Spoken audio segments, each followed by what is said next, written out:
Go. Preparing for life.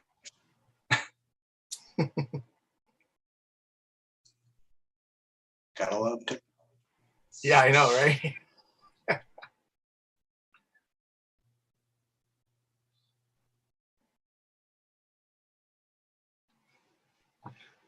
Okay.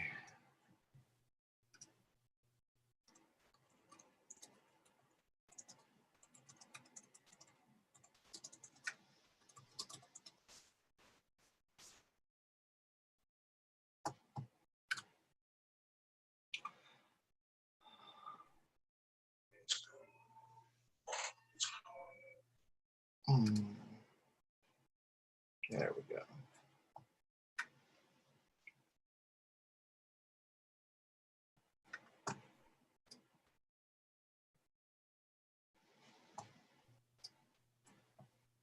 A long time ago. All right. Yeah? There we go. Cool. Well, it's just showing yeah. it's showing your face. You're live on there. Let's see if it's going to bump over to my face Okay. for a little bit so they know who's talking. Right. Oh, my computer's doing weird things. There we go. All right.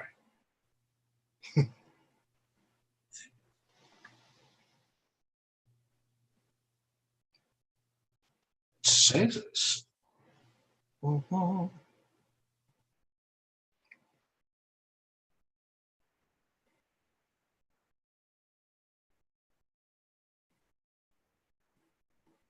All right. It looks like we're here. All right. All right. Okay. Cool deal. Good Oh, evening. there it goes on a delay. It looks like it's on a delay. Oh, shit. Well, we'll have to get used to it. I'll go by your voice rather than what I can see. Okay. All right. Well, this is the second show called Sunday Afternoon Live. And I got my friend here, Matt Brown, Howdy. all the way out in Southern California, in Maine. Yeah. 3,000 miles away, man. I know. I think what I'm going to do is I'm not going to look at YouTube and won't. Yeah.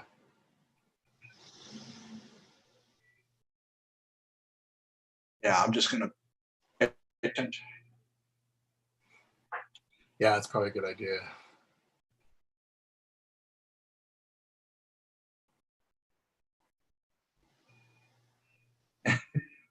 And that wind. I think I'm going to mute myself in this way. Okay. You know, don't mind me. I'm admiring the windstorm outside. It's kind of like, Oh, I know. It's really going. Yeah. So what, I figure I'm going to do your band at a future date. Right. But I figured I wanted to talk about what you've done solo, since the time I met you and even before, what kind of projects have you been doing, Cool. And I know you've been on Facebook Live a lot, playing your piano and singing your songs and singing other people's songs and Yeah. and basically, I would say bring in a little cheer for, for some. We had some dreary times, with this pandemic, you guys aren't able to go out there and put on shows, so we got to figure out the next best thing. And I kind of think Facebook Live is the next best thing for right now. For right now, yeah, it definitely is. I think, I'm grateful that I've gotten so much feedback from people that have enjoyed them and that have felt like it's a substitute for actually being able to go into clubs and go into theaters and hear people play. I've missed it too. I mean,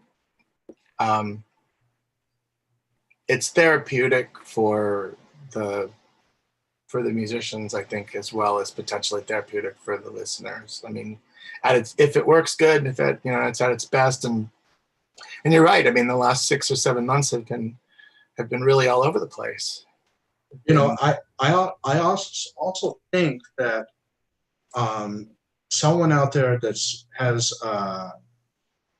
a whiz on this technology really get this thing working to where you can actually do live concerts from, where you could be here in your city and your band members could be in slightly different cities or maybe different states. Yeah. And also too is if you did like a show, like let's say you cleared out a studio and had it sanitized and everything, and you guys are all spread out, safely, and you guys have a camera aimed at you and have someone in a control booth or something like that. Do that and put it live. We want to, yeah. And people can watch it on YouTube or something like that. Because a lot of times, it's especially with progressive rock bands, is you're only playing in certain cities. And so let's say you concentrated yourself in Los Angeles. Now, what if someone that lives in Seattle wants to see you but can't afford to come down? Right. They can watch you live, and you can reach a bigger audience. People from all over the world can turn on their YouTube and watch it. You can have a special website where you can charge a decent price. Because you guys got to get paid for something, and yeah. and granted, and I think it would be perfect for. I mean, okay, you're not going to be able to hear your audience. Yeah. You're going to hope, that everything is going to, a connection is happening. Right. But because I really think that could be a future. Maybe not, completely replacing live venues, but in addition to. I think so too. I mean, there've been a few counties here that have started to do certain things, some drive-in concerts and some outdoor things. One of the cover groups I play in that does a lot of jam music. We do a lot of Grateful Dead and a lot of Traffic and a lot of stuff like that. We would usually run out a rehearsal room and invite 25 or 30 people to come. But obviously, since we can't do that right now, we've had a couple of instances where we play in the park, not too far from where I used to live. And we have a friend who has a generator. So he's got it set so we can get power. And then, the park is large enough that people can spread out, and right. It's, 10, 15 people at the most. And then we get people who are passing by, who are going, oh, cool, there's some music happening in the park, Right. But it's, I mean, that's like the closest thing we've had so far. And, like you said, that's another way of doing things. Yeah. We just got to figure out what, going forward, because honestly, we don't know how long this virus is going to be lingering.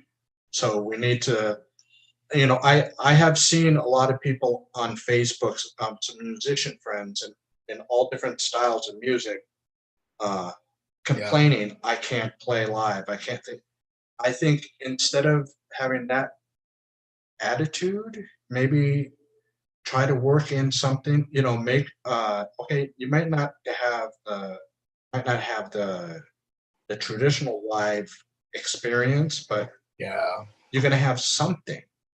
And it's like, and then some bands that are saying, oh, we can't make, it's like, I don't feel like making any music. And it's like, there's so many bands that are putting out CDs this year that have started working on the music when this pandemic all started. So it's like, there's no real excuse why you can't. except, No, that's true.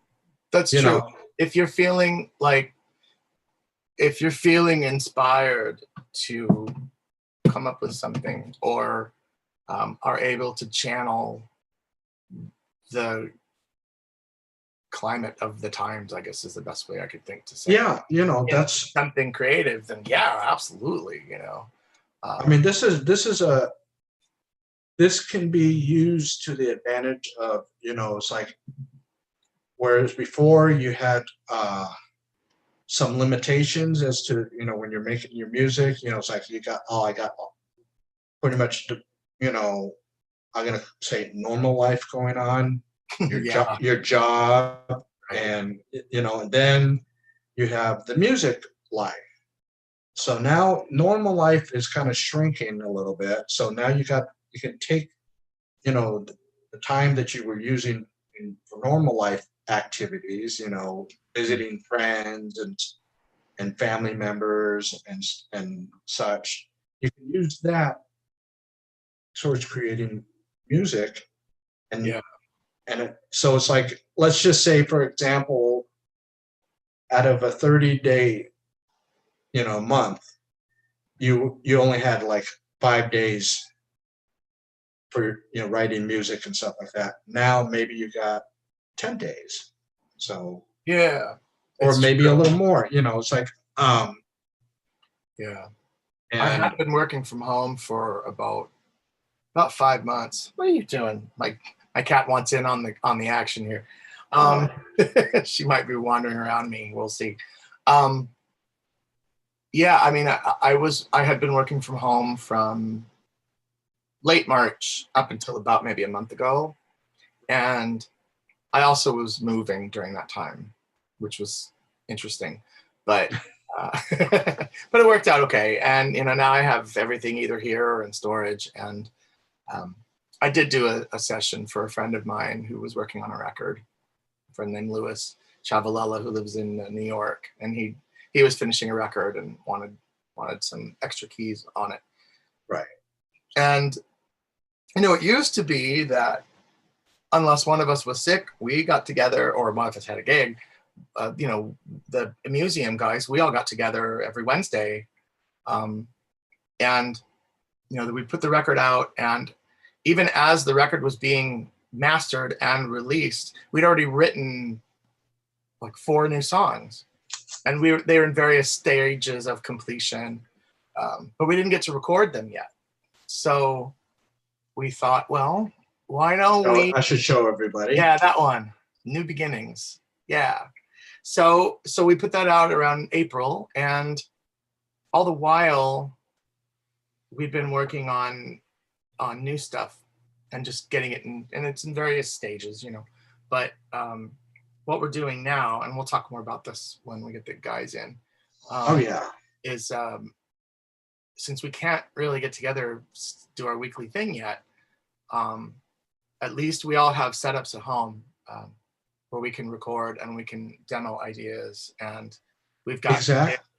gear that's good enough that we're actually attempting to do a recording of one of those new songs, and if it comes out to our liking, we're going to release it. There you go. Yeah, I mean, even if it's like a teaser for the next record, at least it's something. You know what I mean? exactly. I think bands have been doing that for a while now anyways, Yeah, maybe a teaser EP or something like that, yeah. but I mean, we recorded a lot of this album, and when Heliopolis did their City of the Sun record, we did a lot of it at home. Our friend John Perpich has a great little studio in Northridge, and we went there to do drums and to get kind of the basic bedrock tracks, and anything that needed to be fixed, we did on our own. Either we'd go back to his studio and fix it. I mean, for most of the keys and most of the guitars, I went to Mike Mateer's studio. I went to his house and did stuff. And then for this record, same thing. Although we had the opportunity to use this incredible B3 that is owned by Arthur Barrow, who's a wonderful musician in his own right. was in Frank Zappa's band in the late 70s and played with a whole bunch of different people over his lifetime. And he had a studio in Santa Monica. So we went and recorded all the organ there, and that was great. But everything else was pretty much done at Mike's place, and we did the vocals at Scott's, and including all the harmonies and backings. And I probably recorded, we got all the while, we got really creative, even before the pandemic, to save money and to make sure that we could still create something that we liked and that we thought,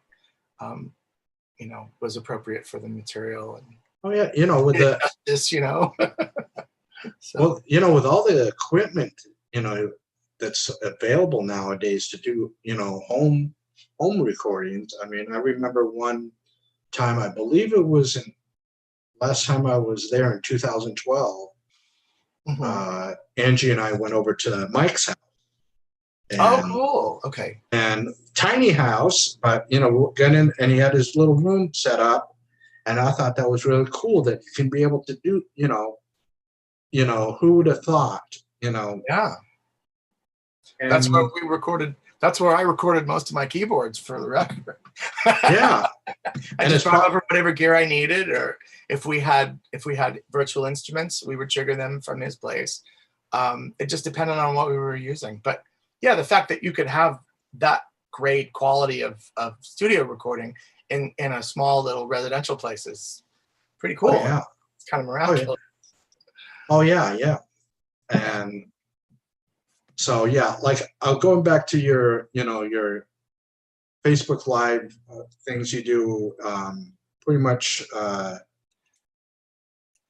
was doing Fridays. Yeah, I was doing them every Saturday for a while, and as the summer wore on, I started to do them maybe like once every 2 weeks. I'm trying to get back to doing them at least every week, if not every other week. I mean, that's a good thing, and then now the thing where we got a lot of people in the progressive rock community that are doing the live streams. We got to figure, okay, we don't want to step on everybody's toes. That's why I'm doing this on Sunday, instead of like a Saturday night. Saturday night might get a bigger audience, but do it on Sunday so it doesn't step on anybody's toes, because I don't think anybody's doing anything on Sunday. Yeah, I mean, my friend Sean, I think Sean Tonar, who had run Progressive Ears for a really long time. He has like an interview show he does on Saturday nights. And I know that some of the people who are behind Prog Stock were starting to do some Saturday night concerts. And, I realized that right around the time that I stopped doing my thing every week was right around the time they were starting to do theirs. Right. So I think that actually worked out for the best. Because if there were any overlap, people wouldn't necessarily have to choose. You know what I mean?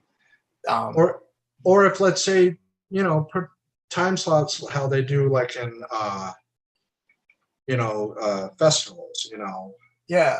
It's like kind of give each other 2 hours space to set up and everything, and then do your little live thing, and then the next one does there. So it's like, okay, we'll watch Matt at noon, and then someone else at 2, our friend Joel, who I interviewed last week, he'd be at 2, stuff like that, where it's like no one's stepping on each other's toes, but then you're kind of creating, in a sense, a festival, a virtual. Yeah, I like that. Even though it's, maybe someone out there can do that, do a virtual festival where it's not, stepping on other people's toes, because like you said, Sean is carving a little niche, there. I think he's done almost 50 shows, and a lot of big names. So it's like he's carving a little niche there. And hopefully one day I'll be in, at least something similar to it. That would be, Ron, that'd be really, really cool. I mean, I know he's worked hard, but I mean, it's obviously doable. So that's cool. So what was it? The other things is like you know, music, that you purchased. Do you think you purchased more music now than you had maybe last year at this same time? Oh yeah. You know, Oh yeah. because I kind I because kind of I want know to binge. I know last month in October, I spent probably more than I did the previous October. You know, Yeah. um, this month not so much, but it's like, but like I was, talking when I was talking to Joel, I was, we were just talking about just music that, um, maybe not brand new stuff, but it's like new to you, and it's like, Yeah. discovering things that, maybe when it was originally released, whether it was in the 60s, 70s, 80s, 90s, or even, a couple years ago, that you didn't get on, sometimes, especially newer bands, people getting on bandwagons, so to speak, saying, "Oh, you got to have the new one. You got to have a new one." But not everybody can get on that, and maybe they do buy it, and it's on a nice big stack of CDs off in the corner on their desk. You know, I'll get to those eventually, as because there's some people that buy probably more than what we buy, in a month. Yeah. It's And true. I, and and one of the other things I was really curious about is your influence, Okay. other than the obvious, Other than the obvious, yeah. because we do know in the progressive rock world, at least the two main bands that almost every band is influenced by is Yes, Uh-huh. Genesis. Yeah. Then everybody else kind of, it's like those are the top of, to me, at the top of the pyramid of bands that I hear people's influences, but Right. then it starts going down and spreading outward. Yeah. You know, Well, you know, um, yeah, I mean, when I was in, gosh, I guess it was when I was about 16 or so, would have been 1987. And yeah, at that time, 1987, 1988, I was 16, 17 years old. And you know, even though my listening habits have always been all over the place, my at that though during those years, my holy trinity was Yes, Genesis, and Rush, not necessarily in that order. They would right, just they would rotate all the time, and I came to an interesting realization earlier today, actually. Um, One of the things that's kept me um, listening to new things and discovering old things is my own radio show that I've had for the last 7 years on Deep Nuggets. And just listening to that, to my other friends who DJ on that network, and I joined House of Prague about 6 months ago, but I'm still trying to find a time slot that works for me, because time wise things are, even though there's more time in the week, things are still kind of jumbled. um, right, but the fact is, I'm always discovering things that I missed, or hearing things that I never heard before. And um, what I realized was that, different people will have phases where they love certain things when they're young, when they're in their preteens, and then they get into their adolescent years. And then when they get into their 30s and 40s, maybe that whatever they were into back then doesn't really speak to them anymore. And they've right. obviously gone in other directions. And I did that too. I mean, I'm just like everybody, I've gone through phases. But I'm in this really funny place now where um,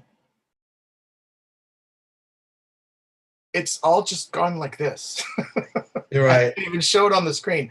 Um, Nothing's really dropped off from my listening habits. Things have only been added to it, which creates its own unique issues, because there's never enough time to listen to anything anyway, everything anyway. So now there's even less time.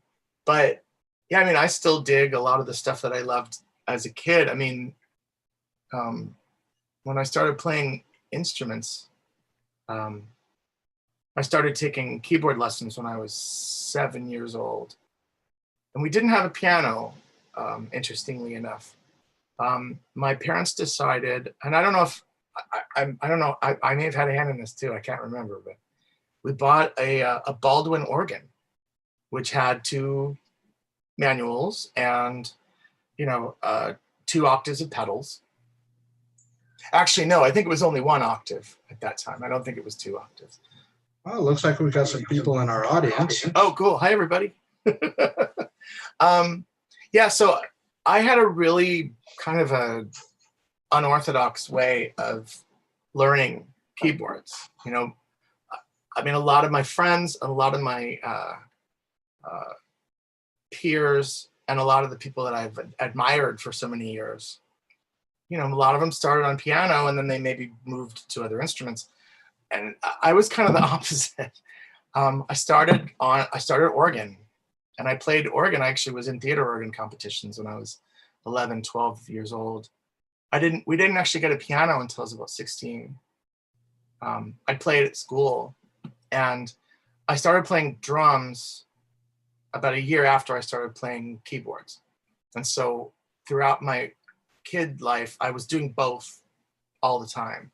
Right. I'm slowly starting to attempt to write songs and just screw around with sounds and progressions. And I got a 4-track when I was about 14. And I used to stay up all night and just work on soundscapes and very spacey kind of things, probably new agey kind of things, you know, when I look back on it. But going back to the early days, you know, 8 years old, 7 years old, 8 years old, you know, I'm playing like pop standards and a little bit of light classical music and stuff like that. But getting into music that was more complicated, I guess that came later. Some of it was around me. My dad was a classical music fanatic. He loved the Baroque era of classical was his thing mostly. Bach, and he loved Handel, and he loved Telemann, and he was really into this really great group of musicians in England that were led by a guy named Trevor Pinnock that used to play Baroque music on more or less kind of period sounding instruments, lots of harpsichord and stuff like that. I didn't hear him listening to a lot of symphonies. It was mostly like small group, chamber group stuff. And then he was a huge jazz guy. I still think that when I was in my mom's belly, he probably had her sit next to the stereo system, and he probably put Kind of Blue on the stereo. I'm pretty sure that's the first thing I ever heard without even realizing it. So for me to become a huge jazz head is no accident at all. But it definitely had an interesting effect on the people that wound up being big influences on me, because when I was 12, 13 years old, it was the early 80s. The whole golden era of like keyboard dominated 70s music had passed, you know. And this is going to sound horrible, but I actually thought a lot of rock keyboards were really boring when I was 12 or 13 years old, because I just heard people just, you know, doing like the Jerry Lee Lewis kind of piano kind of stuff, which is awesome. But once you've learned how to do that, and it's not easy to learn, but once you learn, it's like, well, where do you go from there? And so I got really excited by other instruments. I started mimicking guitar players. You know, the bands that I would get into 16, 17, you know, Yes, and Genesis, and then a lot of the fusion groups, like I really got into Weather Report and stuff like that, that had really dominant keyboard presence. I wasn't really listening to. And the music that had keyboard presence when you and me were at that age was a lot of the new wave stuff. And a lot of the, sonically, they were super inventive, but they weren't necessarily busy, you know? A lot of the music was stripped down, you know? It was still like pretty much like standard rock music, just being made on different instruments, you know? Exactly. Technology of the time. I loved a lot of that stuff too, but when I wanted to hear something that made me go, oh my God, how do they do that? It was usually guitar players. So I was learning Eddie Van Halen and Randy Rhoads and Alex Lifeson licks on organ, and then I transferred it over to synth. So, and then I started to realize that I love the way a guitar sounded when you strummed it, rather than hitting all the notes together like, you know, you're playing rhythm guitar. But when someone would go, just let the chord ring, like Pink Floyd's Welcome to the Machine. That's a great example of that, where it just goes doo-doo-doo, doo-doo-doo, you know, and you hear every individual note. Right. I started strumming. I started trying to when we finally got a piano, I started trying to do that on piano. Right. I ended up being a part of my arsenal. And again, you know, it was coming from other places than what a lot of the people that I ended up really admiring, where they came from. You know, I mean, Wakeman's history, his whole background is really well documented, and you know, Emerson and Tony Banks, and you know, that we all like basically already know like how they came up, and you know, most of them had either a strong classical background or at least a pretty legitimate one. Right. Right. Well, I think that's amazing. You know, it's like, I mean, for me, I never had the patience to learn an instrument. Like I was telling Joel last time, that when I was in third grade, the teacher there was teaching guitar classes after school. Oh, cool. And I thought it was kind of neat. I said, okay, because he was playing. He had a little segment of time during the day that he would sit there and he would play mostly folk songs, but it was just, you know, on just this nice acoustic guitar, you know, and he would sing along. Yeah. And I thought that was kind of interesting. So I was like, oh, I want to do that. But, you know, we didn't have the guitar, and my mom and my dad were basically thinking, okay, this is just not going to be something serious, just something, you know, we can't afford. So they asked around, and my mom's best friend was in the church choir, and she had a 12-string guitar. Oh, wow. Okay. So I was learning, you know, the folk songs on 12-string guitar, and it's like, and I think I got discouraged because I was like, my fingers were all in knots because I couldn't figure out how to do it. But, you know, and the teacher was basically saying, you know, if you really want to continue, you should get a guitar. And it's like, and at that point, it went to the wayside, and I didn't really get interested into music until much later, way after your time. It wasn't until my 20s, you know, where you got into it in your teens. Yeah. It sounds, you know, because I can tell by your posts and everything that, you know, it sounds like you've had it pretty much since, you know, interested in music and in collecting music probably since you were a kid. Whereas me, it wasn't until an adult. Yeah, the collecting thing, it's interesting. I mean, 1978 was a really, really important year. It was the year that I started playing keyboards for real. Like, I had a little like a little toy keyboard that I used to mess around with, but we didn't have any bona fide instruments in the house really until then.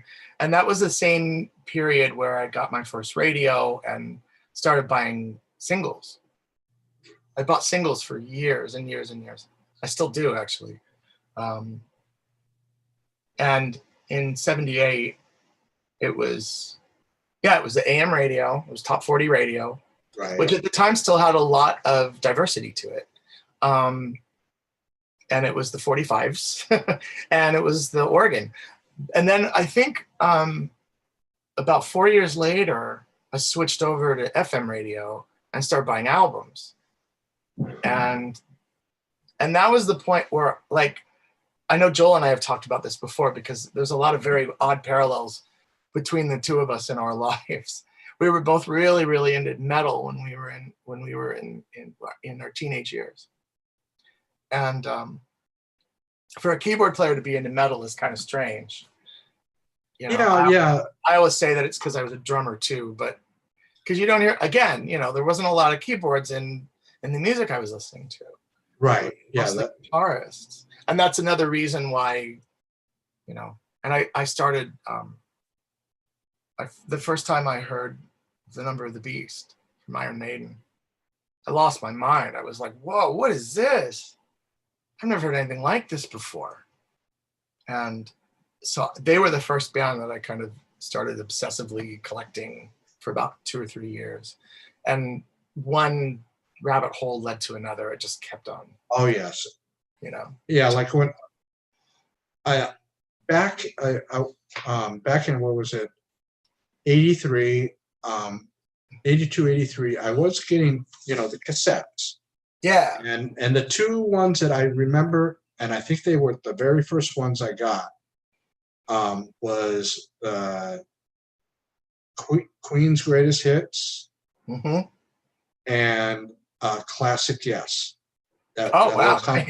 I had those two, and then after that, the next one, big one that I remember, I bought the first ELP out on cassette. Oh, right.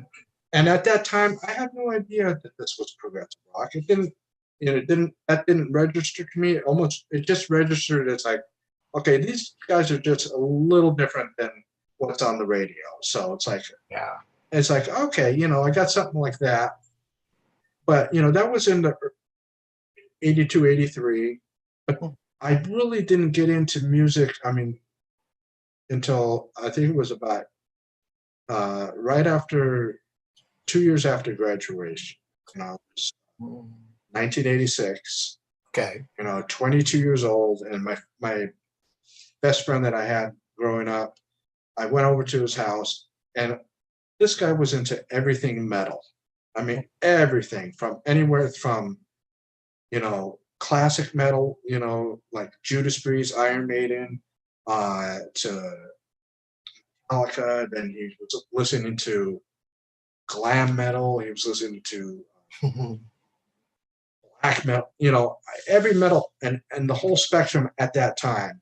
Right. He's the one that got me into thrash. So that's 86 up until the time when I worked in a record store in my hometown, Glendale. Yeah. I don't know if you remember a store called Music Exchange. The name sounds familiar. I don't know if I ever got out there, but I remember the name. It was on Central Avenue, right next to the gallery, right, actually across the street from the Galleria. Oh, okay. And I worked there, and that's when I think music started mattering to me, because the manager was tired of me playing Metallica, Megadeth, Slayer. He says, you know, hey, I need, you know, he had a wide range. He could listen to country, I mean, the old country, jazz, punk, classical, all in the same day. He has that going on. And yep. And so he had the widest, at that point, the widest range of music that I had ever heard in my life. I mean, he was even listening to rap. You know, it's like, so he took a disc, he says, I got something to listen to. It's gonna be just as heavy as what you listen to, with a little, it's different, but I think you're gonna like it. Right. And he put in King Crimson Red. I was in my mind. I was going. I wonder what record. Crimson was one of the. Yeah, he put that in, and then like you had that feeling of being blown away by Number of the Beast. That was my, you know, all of a sudden it's like up until that point, I have to say I had a very closed mind towards music. At that point, my mind was so open that you can, you know, play any kind of music to me, and my mind will absorb it. That's how I changed. And then after that, when, you know, I don't. Did you go to the first Prog Fest? 93? I didn't. I think I was still in Florida. Oh, okay. I graduated from University of South Florida in 1993. I should have been at the one in 94, but I wasn't really in the loop. And I was very, very ill that year, so I missed a lot of stuff. Well, the reason why I found out about it, and it was by pure accident. You remember? Do they still have LA Weeklies, or did they stop? Yeah. No, I think LA Weekly is still around. I mean, I haven't been anywhere that sells them in a while, but I think they do still exist. Yeah. Okay. Well, pretty sure. I used to get those at, you get them. Movie theaters would have them on their, free stack, or record stores and stuff like that. So I got this, and then I was looking through, and it showed the advertisement for ProgFest 93, saying, see bands that's in the traditions of Yes, Genesis, Pink Floyd, King Crimson, and then they listed, it was originally supposed to be a 2-day festival, but they couldn't afford, the promoters couldn't afford it, so they shrunk it down to 1 day. It was on Memorial Day weekend. And there was 4 bands playing, and 2 that stuck with me was IQ and Anklagard. Oh yeah. Those 2, other 2, I kind of vaguely remember what they were, but they just didn't pique my interest. I mean, I don't want to say that they were, that's they were bad. I think one of the bands was called Citadel, and another one was called Quill. And I think Quill was very close to a ELP sounding band, and Citadel, it had some theatrics to it, and I want to say maybe a little Yes and Genesis vibes going on there, and maybe a little Rush, something like that. But then from 90 and 93 were like the launching points for me, and it just never been the same. When it came to prog stuff and progressive music in general, I guess 86 was my big liftoff in a way, because I mean, as a kid, I did have a copy of The Wall when it came out, because there was a when they had the #1 single in the country, Casey Kasem did a thing where he said, "Oh, there's this really interesting thing on the new Pink Floyd record, and I'm going to play it for you on American Top 40, no less." Right. He's playing. He focused in on the secret message on side 2, and he played it. And I think he actually played it forwards and backwards, just as something for people to check out. And I heard that and I went, "Oh, I got to go get that record. I never heard anything like that weird before, Right. So I bought it and I played it to death. And I had mentioned earlier about being really into singles. I did have a few albums, and they were usually Christmas gifts based on the amount of singles that I had from a particular record. In 1979, I loved Supertramp and The Cars and Blondie and all this. I mean, they were all really, that was like Cheap Trick, those were all brand new then. And I also got my first Zeppelin record at that year. Because I really liked All My Love. And what was really interesting was that the AM top 40 stations were playing that song as if it was a single. Right. But it was never, it was an album cut. They decided on their own. KFI 640 decided I remember to play that. it. Remember when they used to be play music? They were a music station until like the late 80s, I think. Or maybe it wasn't that long, but they played that song like it was a hit. And of course I'm going to, Clark Drugs and May Company every week looking for singles, and I can't find it. I'm like, why can't I find this? And then I realized, well, it's because it's never been out. So I put it on my wish list for Christmas Christmas comes along and there's this weird brown record on the under the tree in a paper bag, you know. And so that was the first time I really heard Jimmy Page. And so like to hear that and then hear Floyd like immediately after that. Another thing I didn't mention was that in 1981, a new record store opened in town. And I'm actually back in Westlake Village, which is the town I basically grew up in. And Westlake had a record store before then, but they'd closed for maybe a year and then reopened under new management. And I used to bike all over the neighborhood, and I was there on on opening day. Right. I showed up, this little tiny precocious 11-year-old kid, you know, and I started making friends with the employees. It was run by this wonderful Italian couple and their daughter, and I became really good friends with all of them. And after about 6 months, they hired me. Oh, wow. And they knew it was under the table. They just paid me in store credit. So, because I was this weird little kid that used to sell records to people in the store, and I wasn't even an employee, but like someone would come in and they would go to the register and they'd say, "Hi, I'm looking for this song and it goes like this," and they'd start singing it, or they'd say like some of the lyrics. And right. I didn't have any social graces at that time in my life. I hadn't really learned any kind of decorum yet. So I just like walks right up, went, "Oh, that's blah, blah, blah. And it's right over here," you know? Right. And the owner kind of went, "Oh, what's up with that?" You know? So yeah, when I was a kid, I didn't really have a filter. So that was just how it was.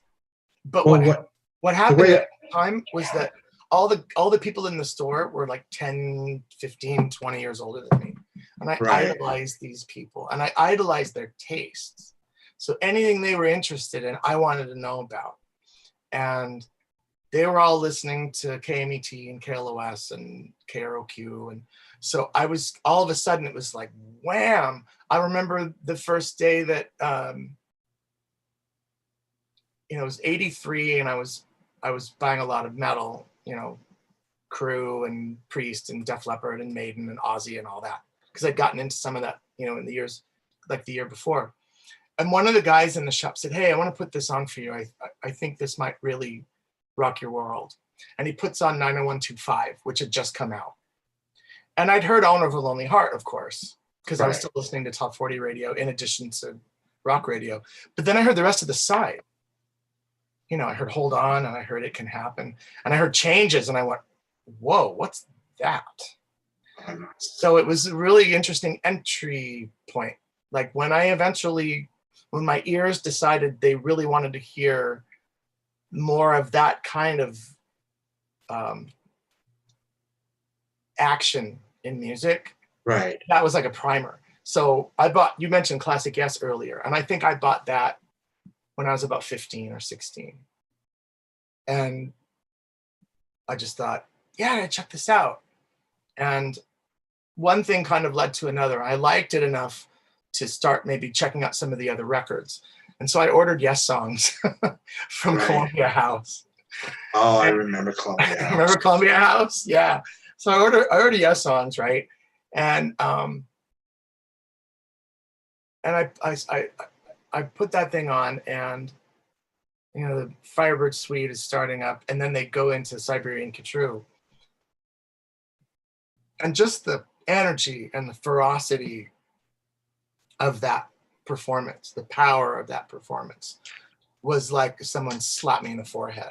And I had a crimson moment, not too unlike yours, a few years later, because somebody else in a record store played Red for me, like maybe in 1990 or I don't know, something like that. But each of these little things are like, first time I heard Hemispheres, first time I heard Echoes, first time I heard Gentle Giant, Three Friends, or Octopus. They were all these major moments where it's like someone slapped you upside the forehead and said, "Oh, bet you didn't think you could do this with a rock band." Right. well, well, going back to first, I mean, I'll go back, I was telling you earlier, 82 to 83, I Yeah. completely forgot. In 1980, on my birthday, Mm. a friend of mine gave me Permanent Waves on cassette. And I had no idea why are you giving me this? It's like, I don't even know who these people are. And you're giving me this cassette, and it's like, it was like, oh my, Yep. so I got it the year that it was released. Yeah. So it was like, it was kind of cool to have that memory of, that was, how some people had earlier entry points and some people had later entry points, but it's like that was my entry point to Rush. And then of course, okay, they're doing this. What else? I go, Yeah. went backward, Yeah. to find out how they arrived at this point, and then from that point on. So basically, I've been a fan of their music since 1980. So it's Right. like, it was just an amazing thing, that I can, you know, um, Yeah. uh, and basically with Yes, classic Yes, but then the first studio album I bought was 90125. That Right. was my entry studio wise. Right. I mean, compilations and live albums are one thing, but when it's studio, it's like when you hear how its creation. Yeah. How it's all coming together. Yeah. As soon as Yes songs had that kind of hold on me, I went back and really dove deep into Close to the Edge and Fragile and the Yes album, and then the rest of it. And you're reminding me of something. My first exposure to Rush was not too long after yours. Um, I used to bring a boombox to school when I was in 5th grade, and I'm surprised I got away with it as long as I did, to be honest. But we would just bust it out during recess, during lunchtime, and everybody would bring cassettes. And somebody brought the first Van Halen record. Somebody brought Blizzard of Oz. And one day somebody brought moving pictures. And so like they pop inside one and I'm like, again, boom, like what is this? Oh my God.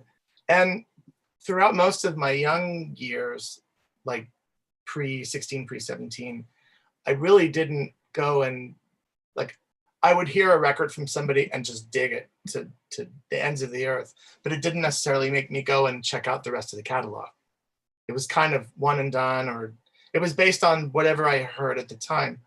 Right. That didn't come till later. I think probably that whole period, 16, 17 years old, where then it became interesting to me to let go and say, oh, well, what else has this group done? Or what else has this artist done? And then I would go and do the deep dive and check out most of, if not all of their catalog. So with Rush, like I kept up with what they were doing currently from like 81 forward for the most part, but I didn't start buying the earlier records probably until 87 or 88. And then I was just like, oh man, what a history. So, and I got out of new music for about 3 or 4 years at that point, just because there wasn't enough time. All the artists I was discovering were these, technically by that point, they were legacy artists. They were still making new music, but they had 10, 15 years of catalog. And so it became about, I got to give this catalog its fair shake, and in order to do that, there's not going to be a lot of time to check out what else is new. So I'm still catching up on stuff that I missed from the late 80s and early 90s. Oh, I know. I'm doing that too. Never going to end, Well, that's why they call it the rabbit hole, Yeah, exactly. That's why we call it the rabbit hole. But that I mean, in a way, it actually kind of makes me happy to know that no matter how long I live, I'm always going to be discovering something. Exactly. That's a really nice thing to have, Well, I think that's the amazing thing, especially now. I think because of technology, more albums are being produced in the past. I want to say the past, let's say just 10 years. I think there was more albums produced in that, in this decade, 10 to 20, that decade right there, Yeah. than a previous decade. It's just I think it's because of technology. It wouldn't Um, surprise me at all if that was true. I'm I sure. mean, going off to a different media, movies. It's like they're releasing so many past movies on Blu-ray and 4K and DVD. And I could remember in the early 2000s, people were like complaining, "There's not enough to buy. There's not enough to buy," and it's like now there's too much to buy. Yeah. Or maybe there was I want to say there was maybe a half a dozen new titles a month. Now Yeah. there's a couple, 2 or 3 dozen new titles, new releases, Yeah. you know, old movies that they're putting out that they restored. It's like, I can't between music and movies. I just can't keep up with that. I can't keep up with, especially stuff that I want to get, on CD that I had on cassette. Like Right. I had, let's see, 2 of them that I got recently. Going back to my metal days, a band called Death Angel. Hmm. I got their album Act Three, which was their third album, Okay. and I had it on cassette for years, and it just went, like you said, you start concentrating on other stuff, so that's out of your field of vision, and I Right. just got it for the first time on CD. Cool. That was put out in 1990, so 30 years later. And Yeah. then another one that I had in cassette that I just got, and it was only triggered because the lead singer died from the outfield. Oh yeah. I had that on cassette, and I used to play that. I see while you were using a boombox, my thing was headphones because Oh yeah. primarily because I do have a hearing problem, so I need to listen to stuff a little bit louder than normal Oh, people would. okay. So for Gotcha. me to have a boombox, I mean, let's say you listen to it at 10, I'll be listening to it at 20. Because Oh wow. Okay. I couldn't hear Yeah. certain things. So I had the little cassette Walkman, and that's what I used to play these cassettes to death.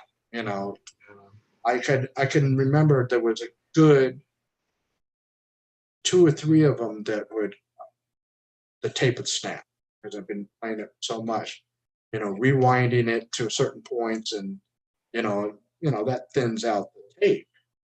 That's Yeah. why that's why I was so happy when CD came out. It's like, hey, here, Well, so much. once we got into high school, um, once I got into my high school years, that's kind of when CDs really took off. And at that point, I had a Walkman and I had a CD headphone. Maybe a couple years later, because it used to be that I'd take all my favorite records and just record them on cassette and auto reverse like crazy. I mean, when I first got really into the Lamb Lies Down on Broadway, it was like that. I put that on a cassette, and I don't think I listened to anything else for a month or two, maybe longer. And if I did listen to anything else, at the time it was other Genesis records because I was just getting into them all. But yeah, a lot of those tapes I wore out, whether they were store bought or whether I had, made mixes or whatever. But yeah, I hear you. It's like having that kind of portability was huge. And I was an only kid. I still am an only kid, but um,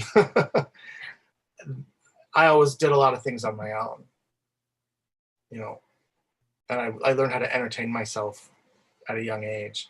So long car rides or family outings, in between socializing with family, I had headphones on, so Right. at least that helped, like the backlog of stuff, you could kind of get to it maybe, but yeah, there was, God, there was so many. It was kind of crazy how many there were. And Oh there no. still are, I mean, you asked me earlier about, what my buying habits have been like this year. And, um, I guess it was last month I went on kind of a binge, but I also traded in a bunch of stuff I didn't really want anymore, or things I realized I had duplicates of. There's all kinds of stuff in there. Some of them are things I had when I was really young. And I had also gotten kind of into that whole audiophile rabbit hole too, where I went through a long period where I was looking for the best sounding pressing of certain records, and that's a never ending thing. You'll just like, boom, you won't come back up, Right. that kind of a thing. But there's never, ever, ever been a shortage of songs to get inspired by. Oh yes. Yeah. Great. Yeah. You know? I mean, like you said, you got new stuff and you got old stuff, and then stuff in between. That Yeah.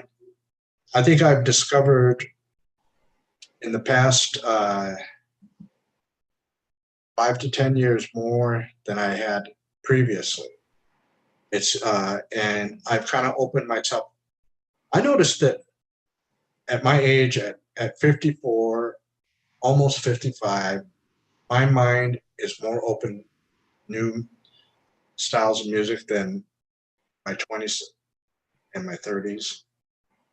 It's like, and I always thought it would have been the opposite, that people, when they get to, they get to a certain age, and that's where they stop growing, so to speak.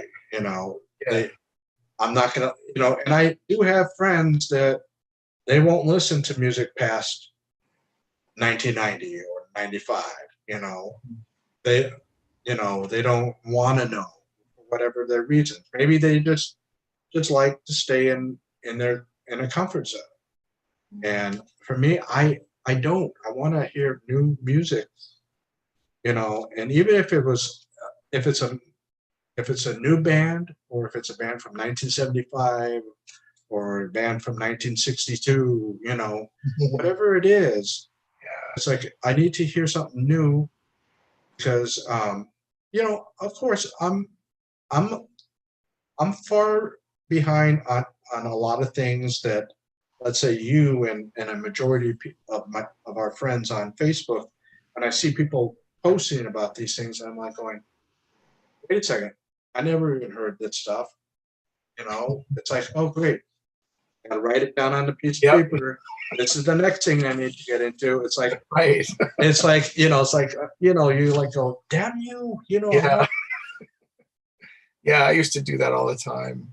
you're not giving me a chance to catch what I'm my exploration, and then I'm seeing your exploration, and I'm like going, damn, Yeah. this is crazy. I mean, Well, there was one thing I saw. I found this to be incredibly helpful, because I used to get frustrated by the same thing. One of my favorite record stores in the Valley is called Freak Beat, and they've been around. I think the former guys that ran one of the Moby Disc locations started up Freak Beat. So just to give you a background, for a frame of reference, really cool dudes. And they put up a sign in their store that says, and it was probably because it was an in-joke amongst them, and they probably all went through this realization too, which is maybe why they posted it for everyone to read. It said, "You will never have everything. You will never know everything. You will never hear everything." And rather than get pissed off about it, I kind of breathed a sigh of relief. right. It was like someone had set me free, Yeah. It's like, okay, maybe you're not going to get everything, but it's like, yeah. I kind of feel like you still wanna, but you're like, well, I'll get to what I can. It's kind of like a strange. I will say maybe a strange analogy. It may or may not make sense, but those booths where people go into, and then the guy on the outside presses the button, and all that money is flying around, and you're trying to grab at everything, and you're not going to get everything. You're not. You'll get as much as you can. I mean, Right. I mean, but never as much as what's flying around. Except if you're filthy rich, that you should just basically tell the bands, well, you might as well just hand deliver the CD to me, because I am going to get it. Right. And it's like, yeah. It's just so. This is actually what makes a really good idea for a show. It's like to get a couple guys and just talk about their experiences, their record store experiences. There was so many that when I was growing up, the very first record store I went to was Music Plus. I love Music Plus. That was a great chain. I went there, and then the next thing after I got, when I first was a patron at Music Exchange, it was also the one out in Pasadena, Poobah. That's still there, by the way. It's still there? Oh, wow. Yeah, they've moved a couple of times, but they're still around. Oh, cool. Yeah, because I used to go there into that little house. That was so cool walking into love that house. And and the other one was, it was also in Pasadena. It was in Colorado, and I forgot what. Canterbury. Was it Canterbury? That too. That was further up, but there was a CD warehouse. Oh yeah. I went there. That's CD cool. warehouse was, to me, it was almost more of a mainstream type store. You wouldn't find, that the way out there stuff. Yeah, the obscurities weren't going to be there. Yeah. And then now going to Hollywood, there was Aaron's Records. Aaron's was Penny Lane. Penny Lane. And then Record Surplus. Record Surplus. And then when those were gone, Amoeba came in. Right. So it's like, and then of course Tower Records. I mean, I used to go to the one down in Hollywood and one out in the Valley on Ventura Boulevard. Actually, I think there was two of them. Wasn't there on Ventura? Yeah, there was. Well, there was the records and then the video. Yeah, in the 80s and into the early 90s, there was they had on either side of Ventura Boulevard at Sherman Oaks. Video store, and then they had, just like in Hollywood, where they had the classical / video store on one side that's down the street, and then they had the big store. On Sunset. Yeah, they had a similar set, and then eventually they moved the whole thing to the redesigned Sherman Oaks Galleria until they closed. Right. Yeah. I used to go there all the time, and then when Virgin Megastore opened, same thing. I remember that's one. Drive down through the canyons and go there at midnight to pick up new releases and stuff. Oh yeah, yeah. I used to also go to the Tower Records in Pasadena on Friday and Saturday night. Because they would open like till 1 or 2 or something like that. I used to do that. The one in Westwood. Yeah, so it's like there was. Yeah. It was cool. But a lot of good places, I honestly feel bad for the kids today because they don't have that experience of going in and exploring and finding treasures. They got the internet for that, but it's nice to actually go and touch. There's a whole thing about physical product. Just thumb through the, oh, I like this one, Right. This one looks interesting.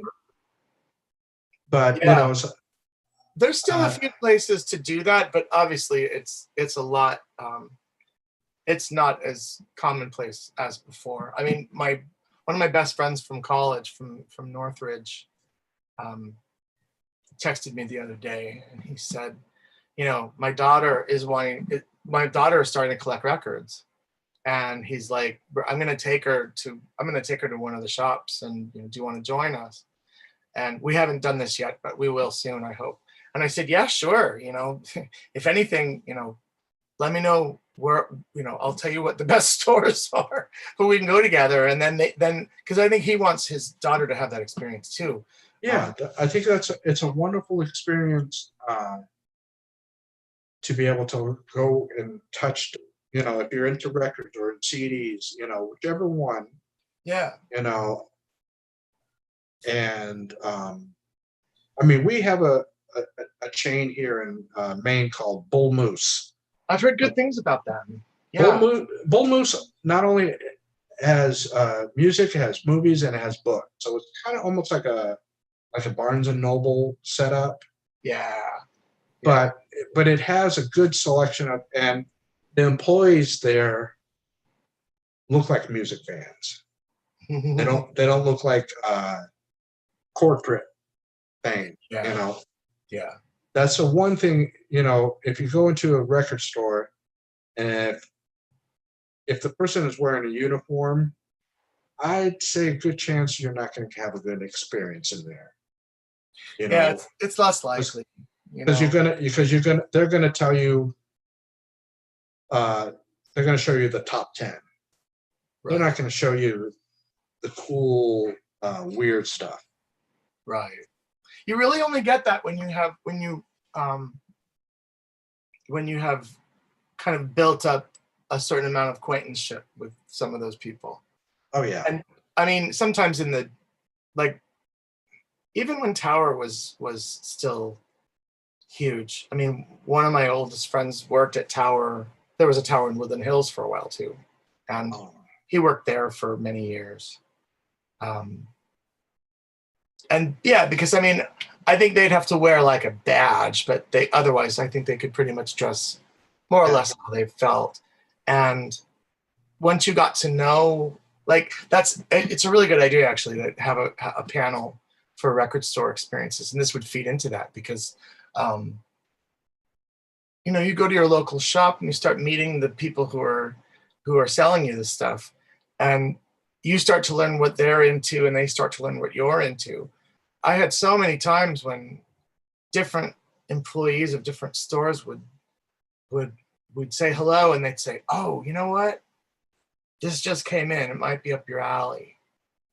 Or someone would ask you, like, maybe I'd go to the counter and go, I want to try something else that I haven't heard before. And they might say, "Well, what are you most into, or what have you been listening to a lot lately?" And you tell them, and then they say, "Well, how about this?"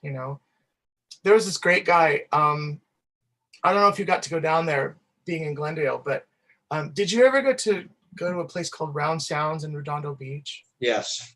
Ed, Ed, right.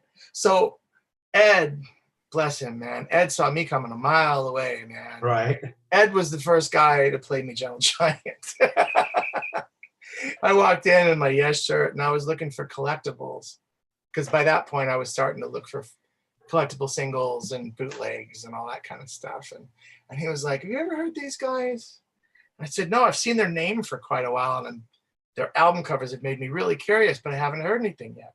And he whoops on, I think he put on Octopus. Wow. Yeah, and that's exactly what I said. I was like, "Whoa, this is really cool and really different." Right. And otherwise, yeah, if you don't have an experience like that, hopefully at least you meet somebody at a store that has their finger on a particular pulse, or kind of already has, like, you've had enough communication with them where they know where some of your mutual interests might be. And then they might go, "Oh, check this out." I had actually met Ed at, I think it was the first Prog Fest. He had his little vendor table. Yeah. So I was talking with him.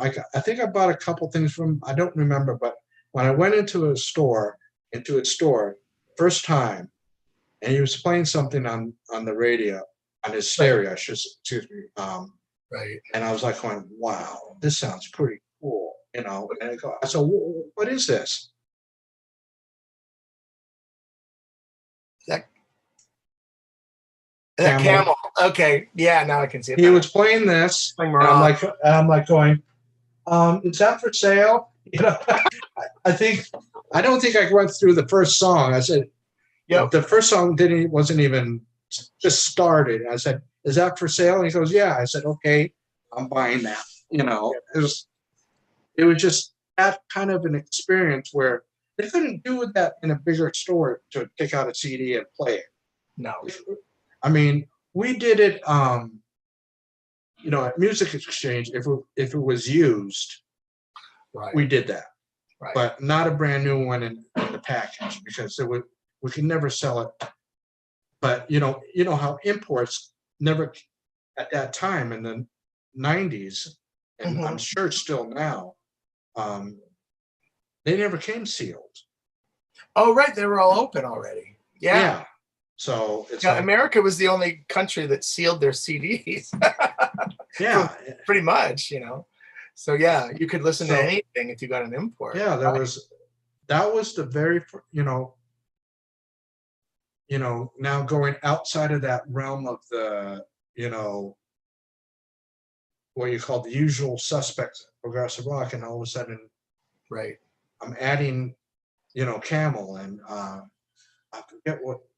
There was another one. It was a Brazilian band called Oterco, and they had done all their music was up until a certain was all in their native language, Right. but they put out one album called Time Travelers, and he was playing that, and it was very symphonic, Yeah. a very English sounding. The vocals were, you could take it or leave them, because they had their accents in there. But Sure. other than that, those were like the two outside of the usual suspects ones that I got from him. Right. And I still have the one that I bought, the Oterco, that I have it in my collection, and it's like every once in a while I pull it out to listen to. It's I wouldn't say it's the greatest, but it's certainly not the worst. Yeah. But it's like, you get bands like that, you get to discover new bands, and that's why it's wonderful, and especially when I got to, hook up with you guys just before, actually when I hooked up with Kerry, Yeah. when he was in Mars Hollow, I hooked up with him, and it's like, and then the journey of him, when that band ended and you starting Heliopolis. I mean, so it's like, it was just amazing to be. I need to interject something really quickly because I don't want to forget it. For those of you who are watching who are Heliopolis fans, in case you don't already know this, Ron actually named us. We were trying to figure out what the hell we were going to call ourselves. and you were like, well, check this name out. This is really cool. And there was sort of, because Heliopolis means city of the sun, and we were all Kevin Gilbert fans too. That was a nice little tip of the hat, I think. Right. And I remember all of us going, yeah, that's totally good. That suits us. And we're here in Los Angeles. What else is this? That's exactly where we are. And yeah, the city of the sun, that's Ron named us. Yeah. You're the guy who named us. Yeah. Was I great. was just trying to figure, I think I had some other names, and then I go, no, they sounded too cliche, I thought. Because it was basically, the band was kind of like rising off the ashes of Mars Hollow-ish. So I was saying, I was thinking Phoenix, and I'm like, no, that's gonna be too cliche. It's like, okay, let me just look at something. Well, when Heliopolis stopped, we had a similar question mark as far as, Kerry needed to leave. He had his reasons, and he needed to stop. And that was totally, I understood. I got it,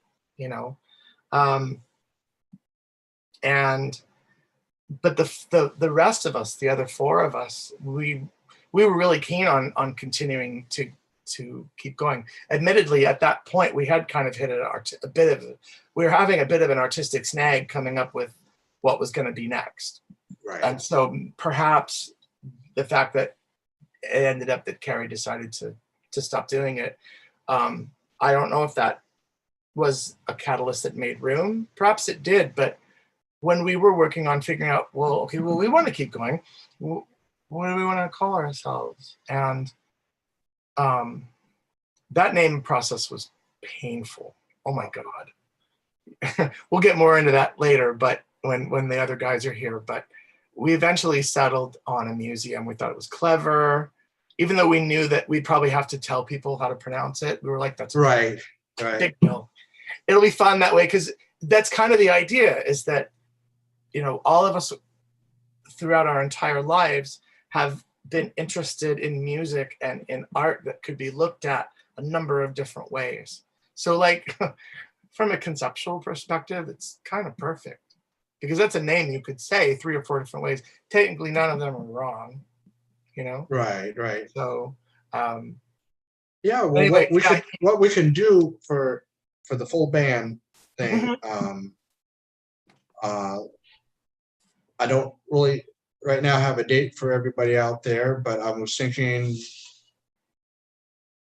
December, obviously before Christmas, you know, that would be maybe like a mid, that way we can get everybody's schedules, you know, yeah. get everybody together, or I as think much, Yeah, I think generally everybody, I don't want to speak for the rest of the guys, but oftentimes pre-pandemic, even though we didn't rehearse on Sundays, most of us were around. So that should actually work out pretty good, I would think.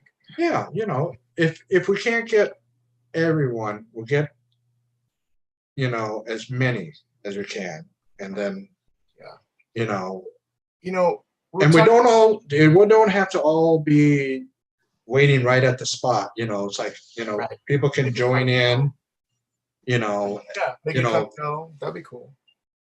You know, but we'll figure out a day and the time that would be best, you know, for everybody. You know, I want to make sure it's perfect time for everybody. Yeah. You know, if this time is perfect or a little later or whatever, you know. Yeah, sure. And you know, it's interesting. When I was learning to write music, I went to school for composition at one point, and I always kind of naturally wrote music that had the Genesis influence or had the Yes influence. It was kind of inescapable. And unless I was like doing a straight up jazz thing, you know, which was gonna wind up coming from a different place. But when it came to music that was on a more rock strain, those elements were always in there. And I actually avoided writing what I considered to be quote unquote progressive rock stuff. I don't know where this came from, but at the time I really felt like, even though I knew people were still writing in that style, I held the stuff I loved in such high esteem. I had it on such a pedestal that I didn't think that I could come up with anything that would measure up. Right. So I didn't. I just flat out didn't. I went to other sounds and other places to write. And it was really weird, because when I got involved with Carrie and Jerry Beller and the guys that ended up becoming Heliopolis and now AmuZeum, it's not like I had a backlog of material. I really didn't. I had a really bad writer's block in the 2000s. I wrote a lot of music in my 20s, but in my 30s, it all pretty much just dried up. Right. And most of the reasons were personal. I was dealing with a lot of life stuff, and I didn't have the energy that I needed to channel all that life into writing. it might have created some really great things, but I didn't have the energy. It was just not there. Right. Right. Um, And you don't really want to force it. right. Exactly. You don't want to force it. And I didn't. And I was like, all right, well, if this is not meant to be time to write, then I won't. And that's one of the reasons why I got so involved in the tribute band scene, was because it was fun. It made a little side money. It kept my fingers limber. It kept me in the game. It kept me meeting new people to play with, which is something I've always believed in ever since I was a young kid, that you should play with as many people as you can. You should fraternize with as many people as you can. Oh, yeah. Because you learn so much from everyone. And you come out of every new experience with something, even if it's just a small thing, you come out with something different, something other in your worldview that you didn't have before. So that's how I kept things going, because the writing had just dried up. And then when I met Carrie and Jerry, and I was a Mars Hollow fan, I saw them a couple times and Right. bought their records. I really enjoyed what they were doing, you know. I thought these guys would maybe be fun to create some music with. And another thing that had changed was that I'd reached a point, more out of desperation than anything else, where I was willing to try to write music with other people.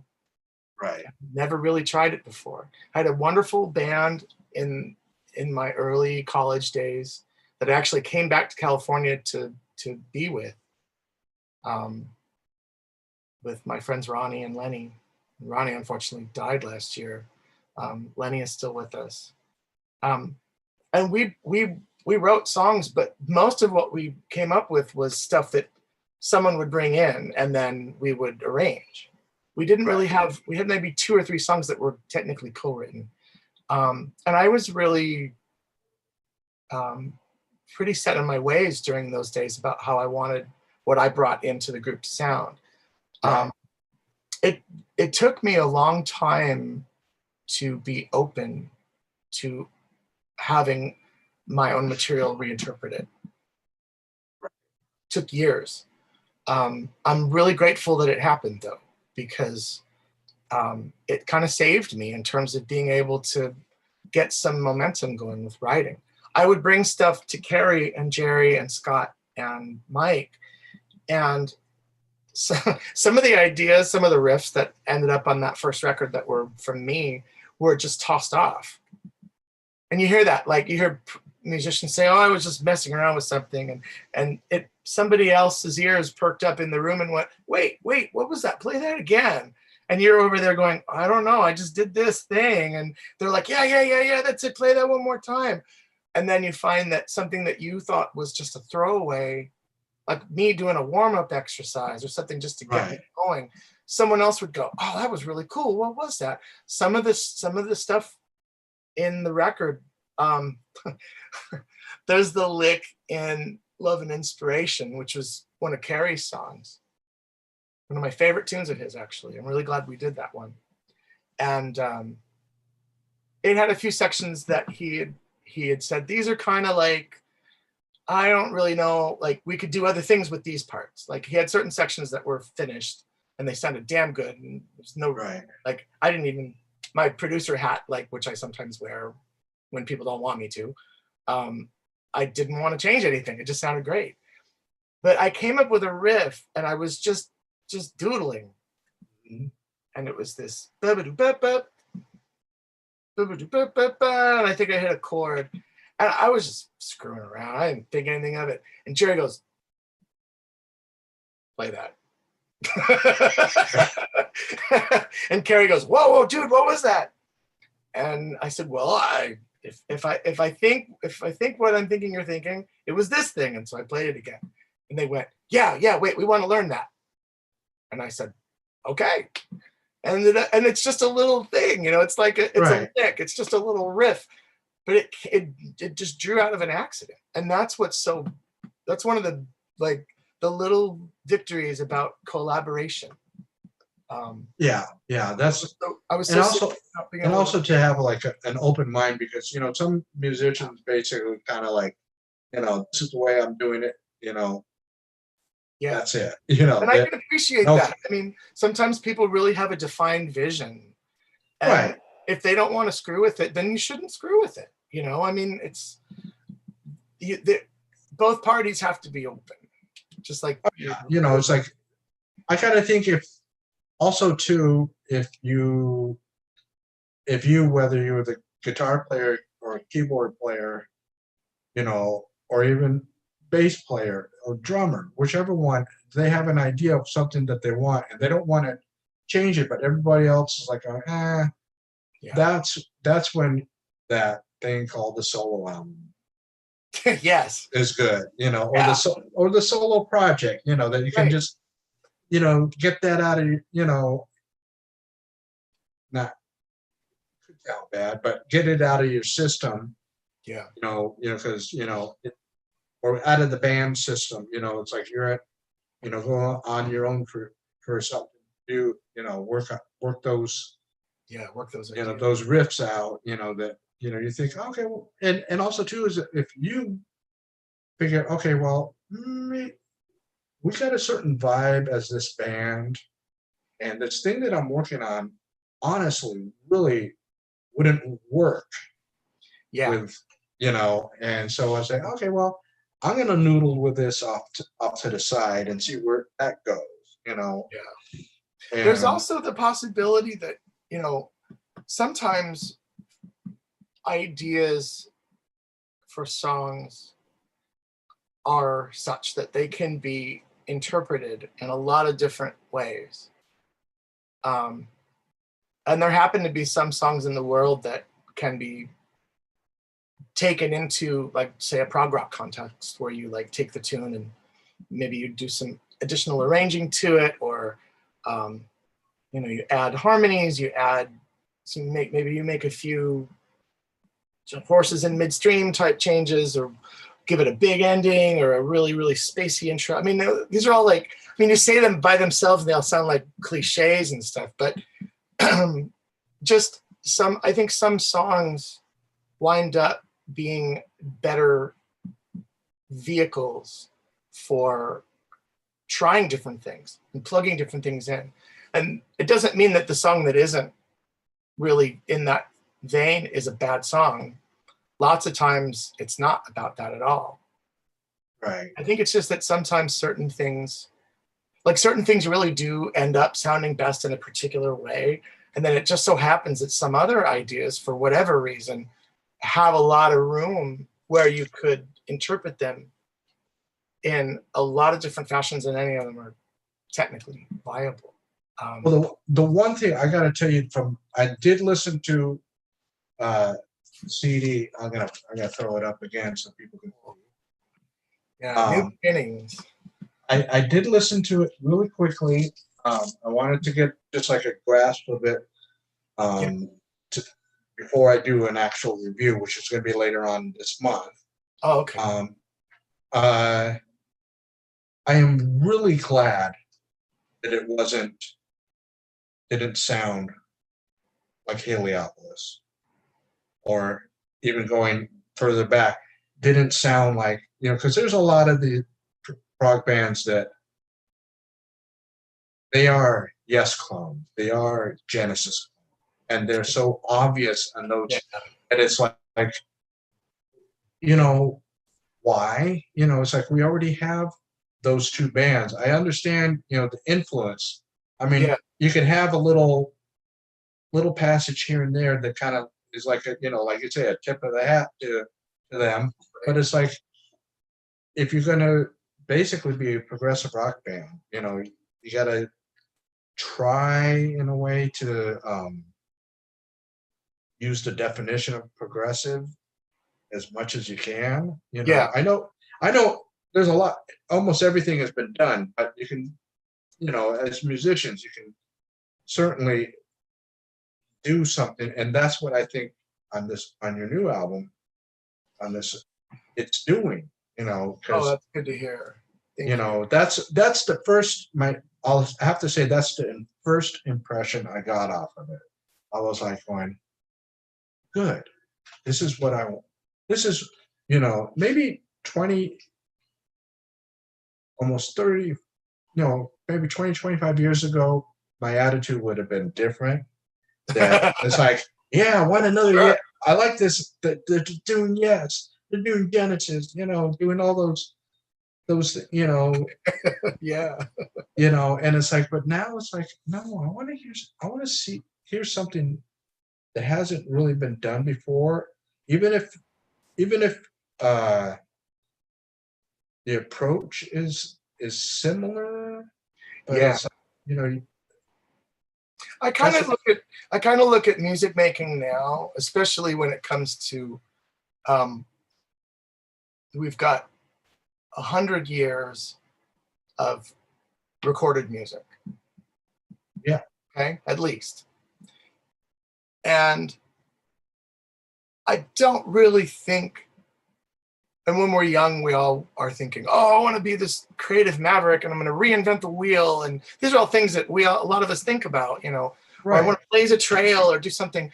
And there will always be those individuals, but I think really for the most part, it's not so much that a lot of us are reinventing the wheel.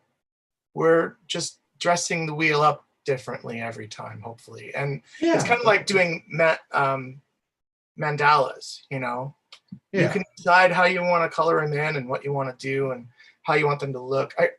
I kind of look at music making, especially now, in that way, that there's still things to be said. And I really wanted to focus. I know for myself, I was saying earlier how challenging I felt just on kind of a personal level, writing anything that kind of resembled a progressive rock thing. And, I was glad that I had the Heliopolis guys to help me kind of work through that roadblock. But another component of that was that, and I didn't realize this at the time, but, well, it's going to sound different anyway. Right. Each of us are the product of our environment and our influences and our interests, right? So just being next generation, there's going to be some changes. And I didn't have to do anything consciously. It was more like, this is just the way things come out. And I remember, I was actually too really happy that each of these three bands, Jerry is the one link to all three of them now, Right. But I really dig that they all sound so different. Yeah. Even though one of them is 4/5 of the same people. And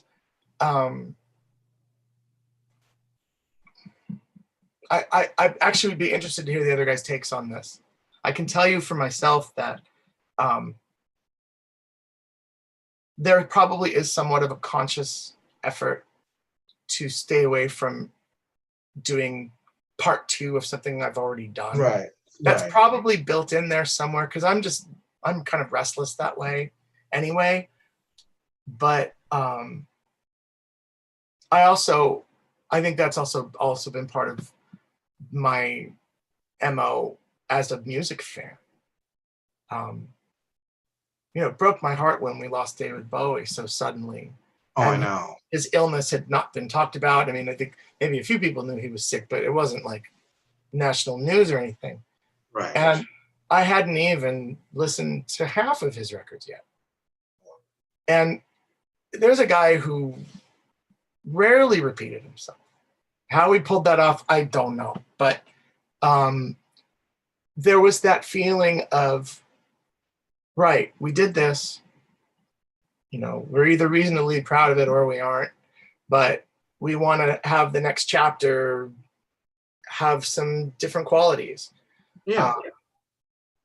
And when I met Carrie and Jerry and the Mars Hollow guys, and they, and Carrie wanted to start a new band, he reached out to me because we had gotten together to play a little bit, and we had a jam session that actually resulted in an unreleased song. maybe we'll finish it someday. I don't know. But we were just playing around with ideas. And I said, you know, I really like Steve Mock a lot. He's a wonderful keyboard player. He's a great guy. He's a great writer. And I just said, look, you know, my playing style is really different from his. Is that okay? You know? And then one of my snarkier moments, I said, look, I'm also a jazz guy. So you're probably going to hear more Joe Zawinul and maybe some Chick Corea in my playing as opposed to Emerson. And, you know, both Jerry and Kerry are huge LP guys, you know. And I really, you know, I've loved them for years too. You know, I don't play them as often as I play the other bands, but every now and then I'm in the mood for some Emerson. But I was like, you know, this is going to introduce a different flavor that maybe hasn't been around this kind of music in a while. And if it rears its head, are you guys cool with that? And they said, yeah, bring it. And I said, okay, well, let's give it a shot. Because I knew that if I ever felt comfortable enough to like play in a band that was going to do what I'm just going to call exploratory rock music, because that tends to be the phrase I tend to like to use anyway. Right. And I realize that most of the artists, even the ones that get put in the prog rock box, that's pretty much what they're doing anyway. It's like an extension of what started in the 60s with the psychedelic movement, and with, you know, on the one hand you had Cream and Hendrix, and then on the other hand you had the Moody Blues, Days of Future Past, and eventually Court of the Crimson King. And in the middle of that, you had the Beatles and the Stones and the Who and the Kinks. And even though they were all trying different things, oh yeah, every last one of them was like, hey, the world's our oyster, you know, let's go for it. Exactly. You know, exactly. Yeah, and I think really that should be the that's like the prime mover, I think, for me to do anything that has elements of the style of progressive rock that's already kind of codified. There still needs to be the opportunity to mix it up or to add some things. When Heliopolis played Rossfest, I ran into Mike Visaggio, who's a great keyboardist. He's in a band called Kinetic Element, okay? Yes. And we were talking out front, and he's like, man, I hadn't heard them play yet, so I didn't really get hip to how good he was until a little bit later. But he said to me something like, man, I was picking up some like Chick Corea kind of, you know, Joe Zawinul stuff in what you were playing, especially in your solos. And I just like went, yeah, he gets it. Oh yeah. You know, like, all right, you know. And I said, yeah, I mean, they were, you know, especially Weather Report and Joe were such a huge part of like the way I like to conceive some aspects of music in my head are all over their catalog, that whole sound. But that was the great thing, you know, every record now has a different flavor to it. And like you said earlier, I mean, there's obviously there's going to be some things that may sound a little more of a homage to certain artists. But there also was an additional, losing my train of thought. There was a bit of an impetus, I think, from everyone. And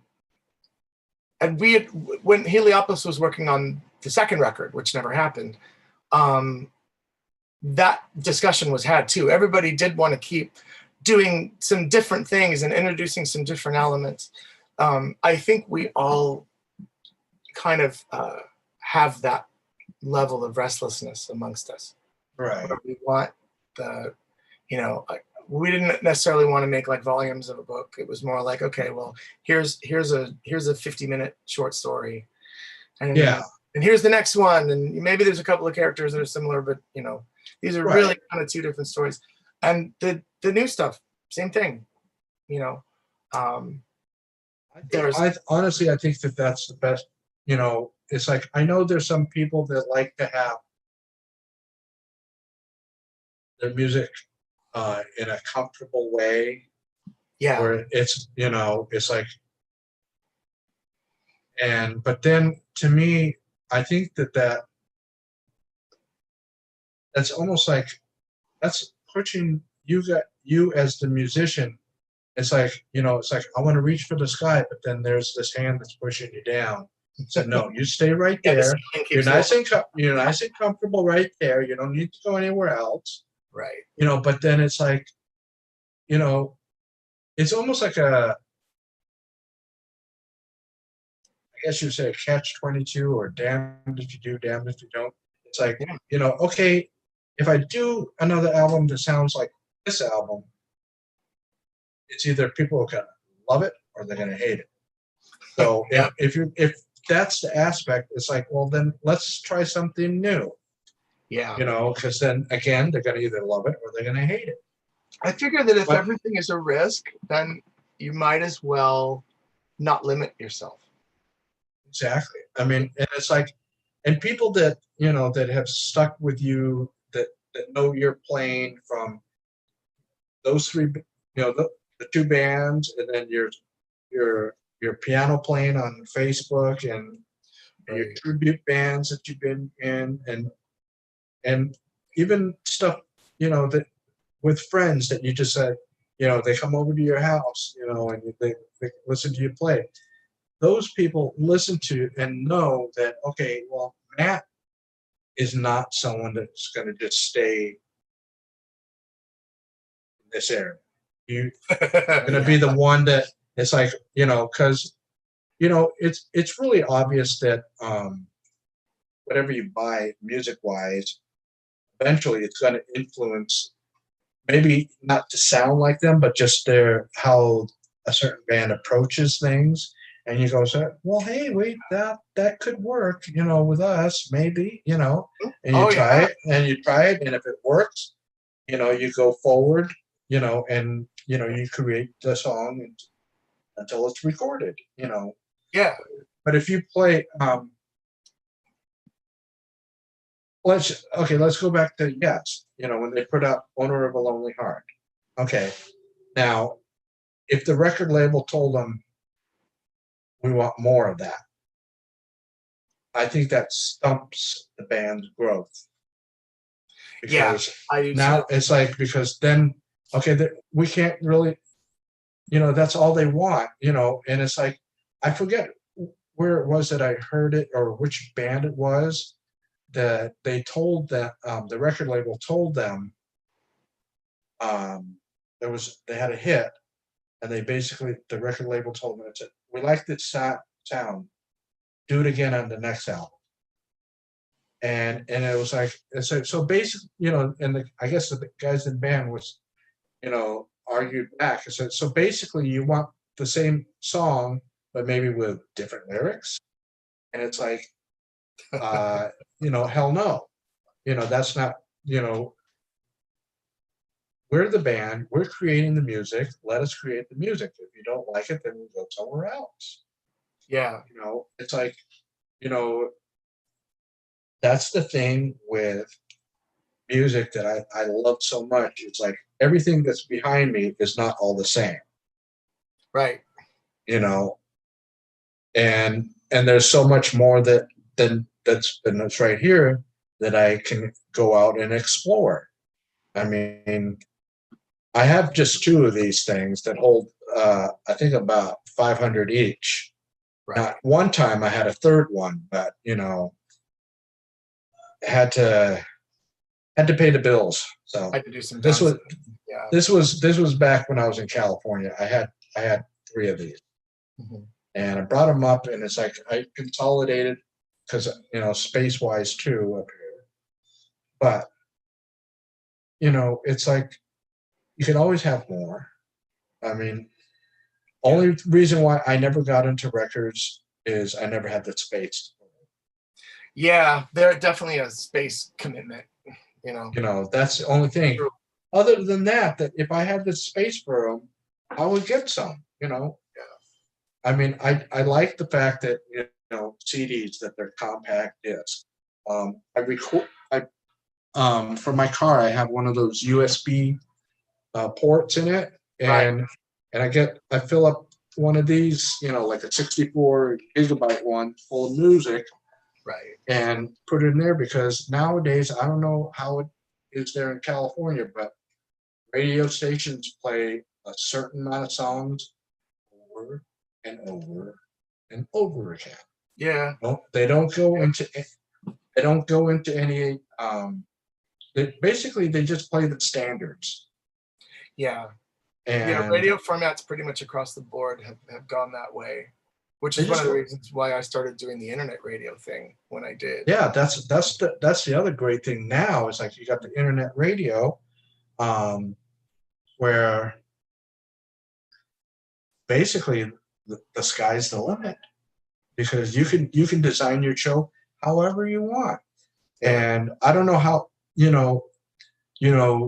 like in top 40 radio, they, the shorter the length of songs, the more songs they can put in there. That's for the advertising benefit. Right. They got time for more commercials too. Yeah. So it's like, I haven't honestly listened to that much internet radio in a while, mainly because at the time I really didn't have a really good computer. Oh yeah. Okay. But now, now I got my tablet, so, which is primarily what I go on. Yeah. I have my right here, my desktop, which is one of those all-in-ones. I don't have a tower. Yeah. It's all built in. Yeah. And but I think but it's like, I like the fact that I can hear music on the internet, and unlike most of the newer audiences, and I think I would call them the under 35 crowd. It seems like the under 35 crowd, you won't find a lot of CDs or records in their collection. Right. They mostly just downloaded stuff. Download or stream. And I like the only time I get an MP3 is if the CD I buy, let's say on Amazon, and they give you that MP3. Right. As a part of the deal. Right. But I wouldn't buy an MP3 by itself, because I always have this big fear. I know you can back up your computer, but I always have this big fear that computer's gonna crash, and you got thousands and thousands of songs, and it's like they all go. At least with the ones, when I put my CDs onto my computer, if it does crash, I still have the hard drive. Yeah, I have a backup hard drive, but I also save a lot of stuff. And I think the only time I've bought downloads is if either the CD or the vinyl are unavailable or way pricey. But yes. I'm the same way. I mean, like there was a Van Morrison record I'd been looking for quite some time, and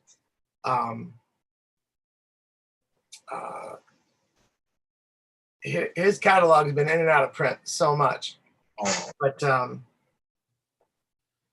it went out of print again, and there was another label that was going to start reissuing some stuff, and they only got like 6 or 7 records in, and then they had a falling out with him, and so they stopped releasing catalog, and he went somewhere else. But what I didn't know at the time was that some of those records had gotten reissued digital only. And so at the time, the hardest one to find, I went ahead and downloaded. And then about like a month and a half later, I found a used CD of it. But but I've done it when I've needed to, if it's been like, I really want to hear this, and there's no way I can afford a physical copy right now for whatever reason. Right. Then I would go for the $10, go to Amazon or iTunes or whatever, and take care of it that way. Well, or from the band site, whatever. Well, for me, I like to, I'll support the band as best as possible. Yeah. even if it, let's say if it's something that I right now can't afford to buy the thing, I'll, I'll find it on Amazon Music and I listen to it there, and that's going to be my holdover until I can get the physical copy. Then, then it's like, okay, now I got the physical copy, I feel much better. Yeah, that's like how we used to borrow our friends' records and tapes and copy them until we could afford to buy our own copies. Right, right. You know, one of the funny things about that record store was that below the register they had a small shelf where anything that was that came back from a customer as defective was placed, and then they would eventually, they'd take it back to the distributor or wherever it went. And they allowed me, maybe they all did this too, I don't know, but because I was, on a budget and I was getting paid in credit, but couldn't, that was like my allowance in a way. Right, right. And I would take home what was under the counter if I thought it might interest me, and then just bring it back the next day. I'd listen to it. If I heard a song or two that I liked, I'd just record them and then I'd bring the record back. And, I think most everything that was under that counter eventually wound up in my collection somewhere. So it was just to tide me over, and that was great. Now, there was one record store I never been to, but it was kind of popular in the late 70s and 80s, Licorice Pizza. Yeah, I never been into one of them. I never been into one of those. And I do tell you the thing about the Tower Records in Hollywood. Mm-hmm. When I went there, and if I decided to drive there alone, I gotta tell you, the people behind the register and also some of the people in the store, I felt a little intimidated because everybody looked Hollywood, Oh, yeah. and I looked like Glendale. It's like Okay. I was the most boringest looking person in that store every time. Mm. So the only time I didn't feel the intimidation is if I went in with friends. Right. Because then I was more, you know, concentrating with them. But if I go by myself, but I got to tell you that store, I found so many neat things. Yeah. It because it had not only what you call the general selection, but it had imports, singles. I mean, things you never is like, singles you never even heard of from bands. It's like that existed. I didn't know that existed. Because at the time I was into Metallica, Megadeth, and it was like all these different little things that Yeah, going they on. had quite a few. There was a lot of cool imports for a lot of those artists. I remember seeing a couple in particular with Metallica that I never pulled the trigger on, but I was always real curious about. Like, oh, what's that? I well, during that time period I was telling you, 86 to 89. Right. I was fully into that. Now it's like, okay, even though I was only into that little kind of music, I was like exploring. So I couldn't just stay with Metallica, Megadeth, Slayer, and Anthrax. I mean, those, the big four. Right. I couldn't just stay with them because it's like, okay, well, at the time I had all their cassettes. So it was like, I listened to them over and over again, but I wanted more. So it's like, I did some deep diving, Yeah. pre-internet, deep diving, reading, what was it, like Hit Parader and, Yeah. some other metal magazines from across the pond, I think there wasn't there Kerrang, wasn't that one of the big ones? Yeah, that was the one. That's the one that I was looking in, and that was where I found other, you know, of those thrash metal bands, Right. Death Angel, oh my God, another one out of the Bay Area, Heathen, Mm-hmm. which the only reason why I found out I got into Heathen is because they did a cover of a Sweet tune that Oh, song, Set Me Free. yeah, They did a cover of that, and it was faithful to the original, but it had that thrash element. yeah, So it's like, it's like I couldn't. So even back then, even though I kind of call it the tunnel vision. I still was trying to find more. yeah. And You know, and I think people like you and me, going back to a point that you made a while back, how you said you feel more like more open now than you did when you were younger. And I mean, they've done studies that a lot of people's tastes do kind of level off somewhere in their 30s. And for those that don't have that experience, it's somewhat unique. Um, and I learned that it's not so much styles of music that I like, it's a certain sonic quality. It's weird. It took me a really long time to be able to have a more open appreciation for newer music, but it wasn't because of the music.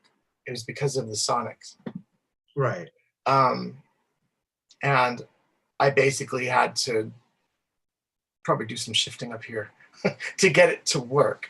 I mean, I really love the way that, I mean, Jerry's going to hate me for saying this, but, in the 70s, they used to tape the drums up with all kinds of duct tape, and they put tape on the cymbals, and, drums didn't really sound like drums, they sounded like cardboard boxes. Yeah. I still really like that sound. Well, I mean, I like it the way it is now too, but I mean, those were also different times. We were using different equipment, and in order to get the right amount of combinations of frequencies so you could hear everything back then, you kind of had to do all that stuff. You don't have to do that now. See how you like that sound. There was the guy I interviewed before Joel, Andy Tillotson of The Tangent. Oh, Andy's great.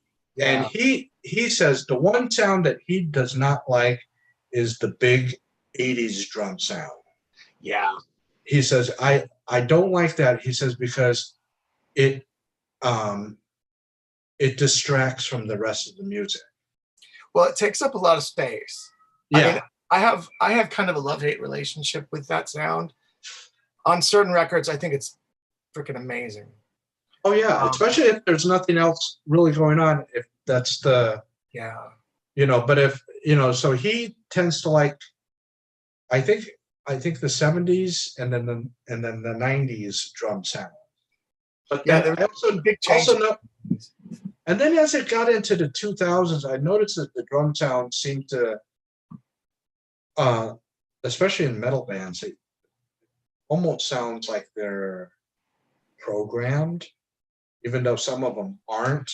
Yeah. I mean, there are some that are, they're pretty obvious, but it's like, there's no, I guess the terminology would be, there's no warmth to it. Yeah, it's like too mechanical. Yeah, too mechanical, too cold. And while it works in some things, it's not for everything, And, I know exactly what you're talking about, and I've had trouble with that too. I mean, there are always so many advancements going on in terms of the way modern music is recorded and the way sampling is done and the way digital recording is done. It's gotten to a point now where even samples sound a hell of a lot more natural than they ever did. And I think that's a great thing. I mean, there's no substitute really for playing an authentic kid and having a grand piano. And I mean, there's no substitute for that. And I wouldn't want there to be. That said, it's nice to know that that avenue of recording and that avenue of getting things down, getting things downloaded from your head onto something, if you're trying to come up with an idea, sounds more realistic. I mean, there is that. But it also, I mean, it's interesting the way that I've often thought that part of the reason why rock music in particular lost some of its nuance in the 80s was because of, I mean, we could say it was the digital technology and the changes in technology, but I think it was because it's really hard to hear nuance in a sports arena.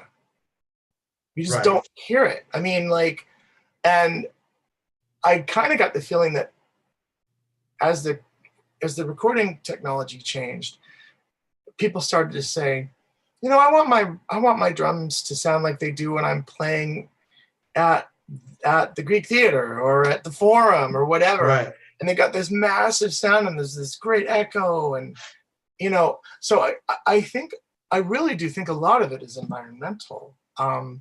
So you had the records changed their sound, but I think people were also changing their philosophy about how they wanted records to sound. And I mean, if you're going for that kind of hugeness, there's not going to be a lot of room left over. Exactly. For other stuff. Doesn't make either approach right or wrong. That's just, it's just finding balance, you know. And yeah, I think exactly. that's probably why, like, now we can get drum sounds, for example, that have more of everything. Right. And they're not, they might be taking up a certain amount of bandwidth, but there's still enough room for everything else. So that if you've got a busy keyboard part or a busy guitar part, or you've got some kind of thing going on, nothing gets lost. Right. You know? Yeah. And that may be part of the reason why some of the music changed in the 80s was to, sure, there was commercial means. Of course, there were commercial reasons, but I do think some of it was environmental. You know? Yeah, because I do, you know, looking back, I do see the sound where it's like, in a way, in the 60s and 70s, the music, even on the tight music, you know, it was more, it was kind of more flowing, you know, and everybody was kind of, yeah, I guess, how would you say, at a guitar, let's say in a guitar, you know, you have someone that's just strumming really quick like that. Whereas in the 70s, it was like soft strokes to it. I mean, you still had some, you know, tightness to it, but it was soft, you know. yeah. And then in the 80s, everything was just, you know, where it was out here. Now we're compacting everything right into the, you know, to make it the bigger sound. Right. You know, you got that you know, that bass drum now is no longer as part of the whole band. It's like now it's right up here. That drives You me know, batshit crazy. I have to tell you. And I'll have to tell you, you know who kind of started that? One of your heroes, Phil Collins. I know. It's I know, like, the whole now my drum's right now in your face, and it's like, what? Reverb, like everything is right here. I know. And again, that's actually a really nice tie back. That's part of my love-hate relationship with that sound. But for that sound, how he did it like that for his music is he got rid of all the complicated parts, and he just stripped everything down so that it actually worked. Now, it probably wouldn't have worked if he had complicated parts. Would have been like, you know, people yelling at each other, you know. Right. You know, well, not like, getting. Take a record like Discipline, like King Crimson's Discipline. I mean, it came out the same year as Face Value. The drum sound on Face Value would never have worked on Discipline. No. There was too many other things going on. I mean, you know, you had to have a drum sound that cut through and that was very rhythmic and very motion full of motion. I mean, if anything, that particular Crimson lineup was all about these lines going intertwining, and then like, oh, every now and then they meet up at this one point. And they were brilliant, but you could not have had that kind of big 80s production on those records. It would have been horrible. It would not have worked. You couldn't have even made those records if you'd done that, I don't think. That's like you were saying, it's a love-hate thing with it. Yeah. And at the time, I'll be very honest, it was more hate. Yeah. When those albums came out, it was more hate. Yeah, it's like, it's like, I can't believe you're doing that. But then 30 years down, maybe now 40 years down the line, it's like, well, okay, it worked in that atmosphere.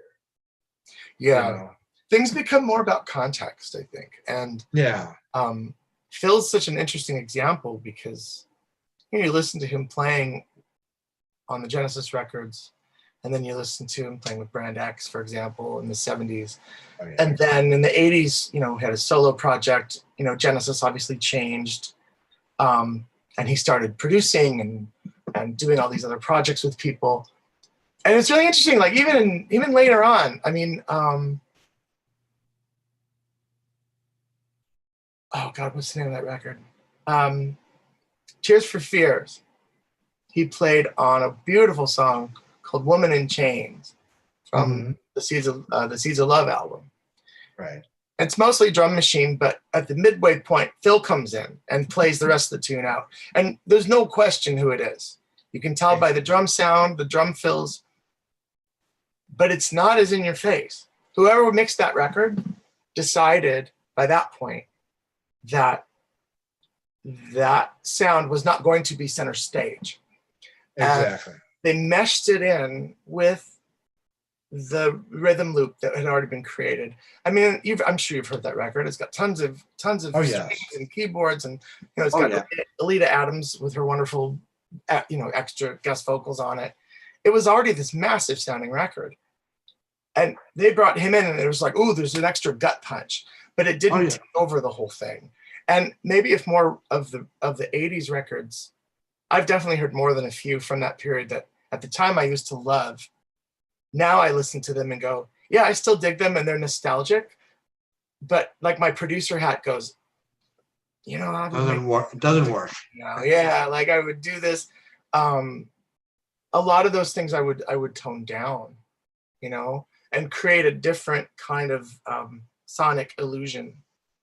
Because that period where you had the bass drum was up front, and then the lead vocal was way up front, and a lot of other things were maybe like moved to the background or they were moved to the side. Exactly. So it still felt immersive, but then you still have the lead guy right here. I had heard, and I don't, this is now 30-something years on, that their production in the early 80s, was, okay, we need the drums, especially the bass drum front, alongside with the vocals.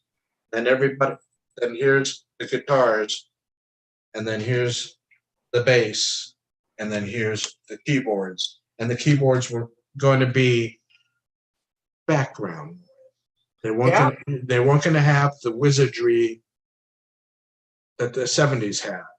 Because you hear it in a lot of those, even the pop songs in the 70s, they had some, some wizardry to it. Yeah, there were a lot of because people, you can hear some, the keyboard player kind of just said, okay, here we go. I'm going to give you a little something, Yeah, in the 80s, the only people that were doing that were people like Tom Stolby and people like Howard Jones, maybe bands like Ultravox and stuff that did more, put the keyboards more up front. But I believe you. It sounds completely legitimate because, and I think that was one of the things that was hard for me as a young kid, wanting to be inspired by keyboardists and not finding much, because everything was kind of, there just wasn't room on those records for busy keyboards. They were obviously after something else. So, Oh, but yeah. then you had the flip side of that, where you had bands like the Depeche Mode and the groups that were, all synth. Yeah. And initially, I really didn't get that at all. 30, that's an interesting change. Like 30 years down the line, I really dig some of that stuff now. Oh, yeah. At the time, you I listen, didn't understand it. I didn't well, get it. you listen to it, instead of, see, back then, I think it was, the groupings of musical styles were, it's like, if you were listening to metal and hard rock, that's all you were allowed to listen to. Yeah.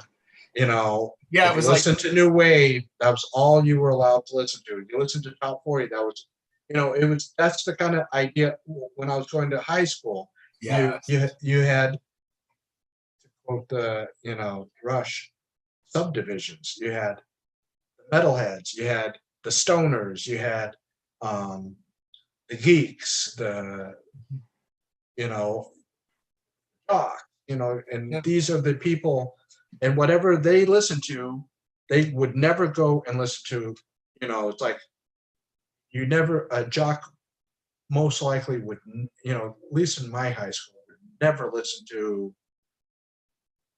Led Zeppelin, like that. yeah, They would listen to, and it's not saying, saying bad. They would listen to bands like Fleetwood Mac and the Eagles and stuff like that, and maybe Boston.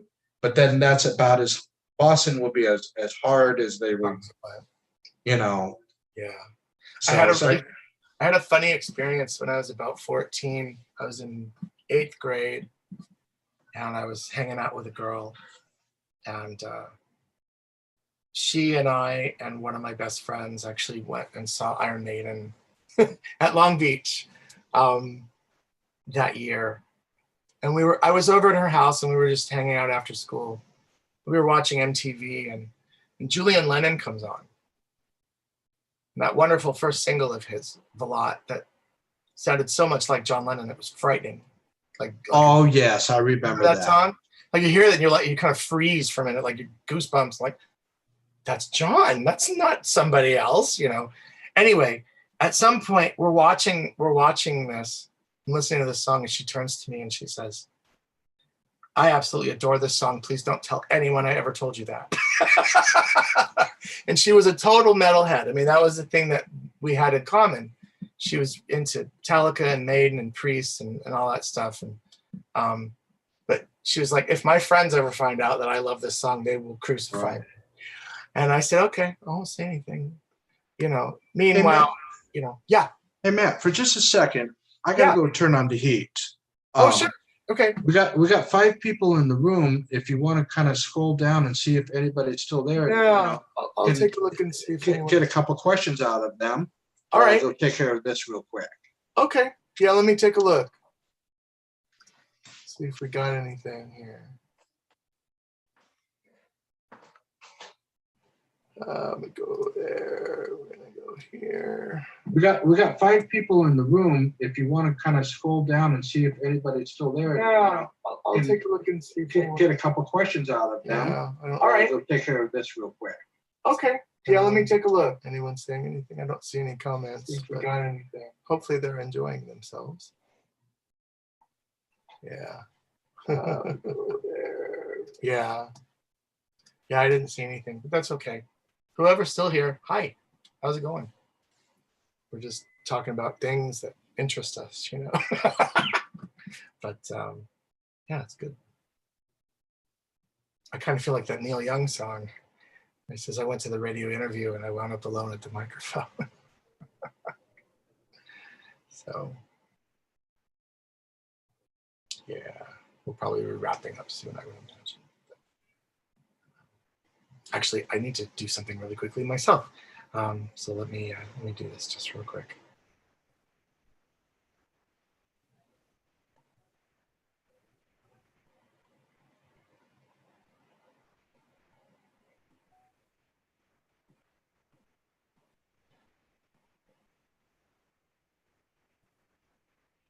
Oh, I think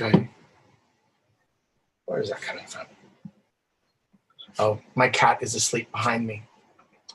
I'll show you. Maybe you can see that a little bit. Shut this down. She is snoring. Yeah, I'm back now. My cat is behind me and she's snoring a little bit. It's really Snoring fun. away. Yeah, she's like kind of leaned up right behind my back. I looked and I didn't see anyone had asked any questions, but I could have missed it. I went to the page and I thought I refreshed, but I may not have seen anything. Yeah, because was it someone named Joy and are in Oh, cool. Joy? And it doesn't tell me. It says top chat and it has the number 5. So Okay. so there's 5 people in there, I think. Okay. Well, hello everyone. Hi Anne. Hi Joy. And I don't know the other 3 or 4 people, but hello. How you doing? Let's see who else. Anthony. I guess that's DJ Tony. Was in there. That's Tony Romero from House of Prague. What's up, my man? Franz was in there. And okay. Nick from your record label was in there. Yeah, Nick has been so wonderful. Oh, I know. He's a great guy. Great dude. I met him at Ross Fest 2012. Nice. Yeah. I even have in my Facebook in the one of the pictures I was with him, and I forget who the other person was. It was a lady. They were someone got a picture of us 3. Yeah. And I thought that was a really cool picture because that was the very first East Coast. Excuse me. That was the second East Coast festival I went to. The first one was in 2009. 3RP, the Three Rivers Prague. Oh, I heard about that. Yeah. Where they only did 2 years, and then I guess those are expensive things if they don't make money. Yeah. But that was kind of fun, and my girlfriend went along, and she's not into this kind of music. Right. But she enjoyed herself. She enjoyed the atmosphere of what it was all about. Yeah. Which is kind of cool. I mean, I went by myself for to Ross Fest in 2012. Right. And I had a roommate, and I honestly, I don't want to say because it could be wrong, but I think it was one guy that you mentioned earlier, Mike Passaggio. Oh, no kidding. I think it was him. Might have been him. And he turned in, I forget, one of the nights, either the Friday night or the Saturday night. He went to, how they have the after hours thing. Jams, yeah. I went to it, and I feel for those kind of party atmospheres, I feel out of place because I'm not a drinker or a smoker. Oh, okay, right. So I feel real out of place, but I stayed with it. I stayed there right until almost 6 a.m. and then I came in to the room, and he was sound asleep, and I was trying to be as quiet as I could. Right. That's and it's like I just felt like a kid, sneaking back into the house, right, being out, Yeah. I loved going to Ross Fest 2015. That was a great weekend. I really wanted to go. It was, yeah. Because after seeing you guys, back in 2012 when it basically kind of started, and being in the rehearsal with you guys, and then the preview, it was that, and then I have pictures from when I went in 2010 with Mars Hollow. We were in the studio while they were just jamming in the studio, and then we got the pictures. With the whole Heliopolis guys and me, and then of course the ever animated Carrie. Right. This guy, I swear to God, is like brother from a different mother to me. Yeah. I mean, he has been such a great guy, you know, and I just, and everyone that I met, I mean, Mike, my history with Mike goes back to about the same time when Carrie was in Mars Hollow, because no, actually, it goes back even further, because I do believe when I was still working with my dad, he would come over.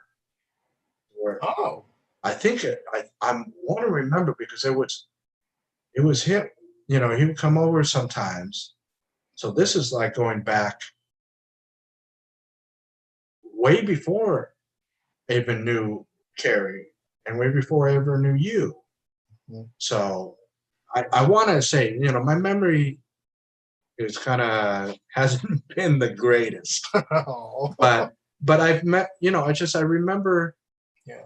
him, and then going back even further, musicians, um, Ken Jackass, is that how you pronounce Yeah. this? Ken Yeah, Jock? I can't remember how to pronounce it, but yeah, yeah, him. A2, the projects he had. Yeah, Atlantis. Do you remember Atlantis? I don't know if I remember that one. That was his first band that I got with, and then he did K2, and he did 2 albums and I think a live thing, and then I haven't heard from him since. I think he's just been busy in other ways. Yeah. Then going back, here's now going to be a segue for another program. Uh, Sean Gurin, Yeah, Sean. um, you know, another one of I another one of the unsung greats of Southern California. He and I got to see his. I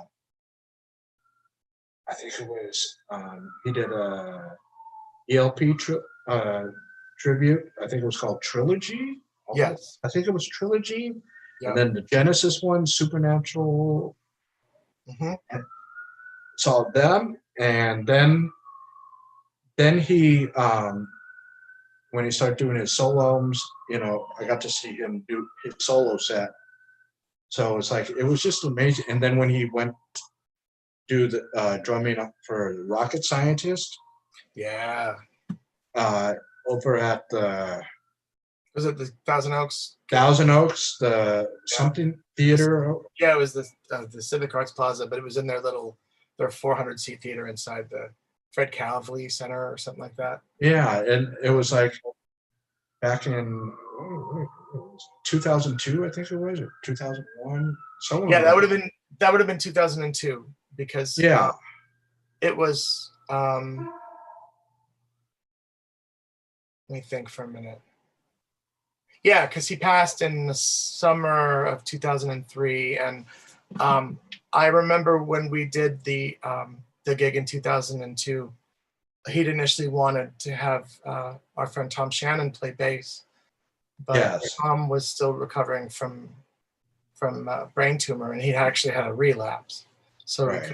he couldn't do it. And I remember Tom was still with us when we did that show, so I remember that. But it was, yeah, that was in the fall of 2002. Yeah, I remember going to that, and I remember it was Rocket Scientist, Mhm. and then that Borg Symphony. Yeah, it was Paul Whitehead, Yeah, that was just the and most I forget who bizarre else. That was very thing, unusual. and I was like, oh my God. I mean, it's like, I That was was like going, it was weird, but it was cool at the same time. It's like, because they were using, the Borg. It's like, who was going to ever conceive of a band that people were going to look like the Borg, I know, right? It was And pretty cool. I remember that. I mean, That it was was just, a great night. it really was. I enjoyed it. And after the show, I was talking with Eric and Lana for a while, and Yeah, what is, I Mark hate that. Wright, maybe. Did you see him or Don I Schiff? saw him. He wasn't really. he was busy doing something else, but he did came by when I was talking with Eric and Lana, and then Don Schiff, Yeah, the same thing. he he came by and talked for a little bit, and it was just cool. And then later on, I think a week or two later, or maybe a little longer, Eric and Lana came down when I was living in Santa Monica, Right. and I did an interview with them in Denny's Oh, nice. Cool. on Lincoln Boulevard, right there. I did that, it was kind of fun. I mean, I was like only about 3 or 4 blocks away, so I walked over there, Mhm. and they lived in the valley, Yeah. and so, but it was a lot of Yeah. fun. I mean, those times, I mean, a lot of fun.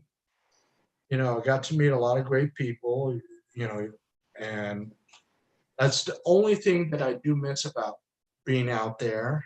Mhm. Uh, but I think I put been out here now since been here since 2007, but put roots 2008 in here, Yeah. and I absolutely love it. Only downside with this is the music scene is like this. Nothing. That's Nothing. We that. do have some live venue places. Down by the river, there's a waterfront amphitheater Mhm. ish thing, but for the most part, it's country. Um, some, uh, like you were saying earlier, legacy type bands that come by.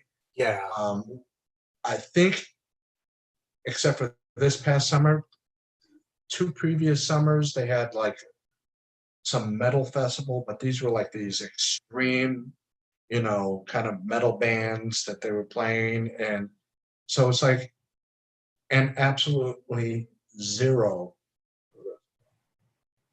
Yeah.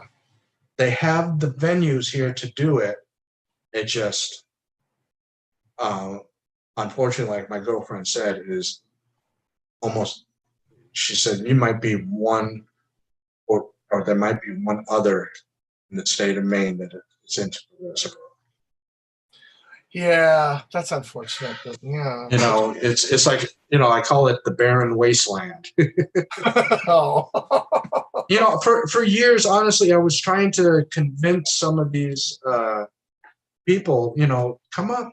Maybe if you do a festival up here, maybe it might attract people up in Canada, that maybe not be able to go down to, let's say, when we had Near Fest in, Right. in Jersey and Pennsylvania, have that. Maybe they can't get down that far, have Right. something up in Maine, It's like,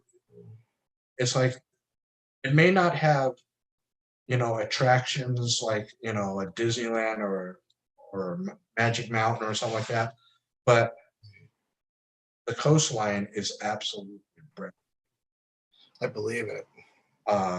There's Yeah. this thing called the Thunder Hole that Mhm. it's like the water just comes up, and it you can hear, you can hear like it's thunder because of the water coming up, and you can go down. They have steps to go down even further, Right. but they did say at certain times of the year, it's probably a good idea to wear shorts, something like that, because you're gonna get wet. You're gonna Right. get wet down there. That's But gonna happen. Yeah. it's like, that's just make a lot of things that are the differences. Um, Yeah. and I have one, I think, last question for you. Okay. What was your first concert? My first concert that technically it was America at the Universal Amphitheater. My parents they wanted to go see a concert, and I think they thought, well, let's pick something we could take our kid to. Right. And they liked those songs a lot, and I did too, actually. So um, I had to be 8 years old. It must have been 78 or 79. It's my first intro to pot too. not trying it, but like, Daddy, what's that smell? You know, like that kind of thing. Exactly. Yeah. Yeah. I The first show I actually went to, where I had like gone to my mom and dad and said, I want to see this band, or whatever I said, was in the summer of 1982. I don't know whose idea it was, but somewhere we got onto the conversation about concerts, and my mom goes, let's go to a concert. And she hadn't been to a big rock show maybe ever, right. you know? And my mom and dad used to go to jazz clubs a lot, and they would go to small venues and stuff. But they didn't do the Forum and the Long Beach Arena and all that kind of stuff. Right. So as it turns out, that summer of 82, there were two big mega festivals happening, like day-long, day on the green kind of things. There was one that had Foreigner and Journey and Scorpions and Iron Maiden. And then there was one that had like Journey and Blue Oyster Cult, Sammy Hagar, and a handful of others. Right. And they were on different weekends. And she said, well, I don't know who brought it up, but if it was me or her, but someone said, well, which one of these do you want to see? And I said, let's go to the Foreigner one. So we did. And I actually, for how big of an Iron Maiden fan I later became, we missed their set, you know, because they started really early, like 11:30, maybe 12. Right. And we were still in the parking lot and still like getting into the venue when they were on stage. And it was general admission, you know, it was back in those days where you just had to sit wherever you could. Right. Right. Anaheim Stadium. And so it was Foreigner was the final band, and then there was Loverboy, and there was Scorpions. So technically the Scorpions were the first band I saw, and they were incredible. It was a great, great day. Mom and I had a great time. It was very eye-opening in a lot of ways. Right. Right. But it kind of created a monster, because after that I just wanted to go see everybody and everything. What about you? What was your first show? Okay, I'll say my first official one was in 1982 at the Greek Theater, Berlin, and Talk Talk. Oh, wow. Okay. Now, this was Talk Talk before they experimented. Right. That's like first album Talk Talk. That's really early. Yeah, that's when I went to go. I was trying to talk one of my friends to go into it, because I heard their music and I was like, oh, I like this. I really like this. I want to hear it live. Yeah. I saw that they were in town, so I was like, okay. Couldn't convince, so I was kind of scared to go by myself. Yeah. But 83. It was 83. So I was basically 16 years old. And so going over there, and like you were saying, the first experience to pot, 3 rows in front of me, there was this odd smell. Yep. And I couldn't, I just didn't, and they were, at that time, it seems like in the 70s and 80s and maybe even the 90s, people were hiding the fact that they were doing it. Now it's like everybody's like flaunting it in your face, it's like, yeah. But changed. that was the first official one. But before that, my first music concert I ever saw, it was an Elton John tribute thing over at Disneyland. And back when they were, I don't know the year, but back when they had the coupons to go on the rides. Oh, wow. And I remember that little area, I think it was in Tomorrowland, where the stage rised up. Yes. It was right there. And there was a guy that did like maybe a couple of Elton John songs at the time. Right. I remember Benny and the Jets, and Rocket Man, and Saturday Night's All Right for Fighting, those songs. So that was the first live music thing that it wasn't a musical. Right. Because that was what my mom and dad were into, musicals. My dad was into the standards, like Frank Sinatra and things like that. Yeah. My mom was too. I mean, she really wasn't a music person. She did, she'll listen to it. Was Yeah. listening. But that was my first. And then oddly enough, I went from in 83, one Spectrum to um, 80, 86, Iron Maiden. I Mm, went from Berlin, Talk Talk, to Iron Maiden. nice. And the Yeah. opening band for Iron Maiden, I remember Vinnie Vincent Invasion. Okay. Which Yeah. they were god awful. They were god awful. 85, 86 were interesting years because like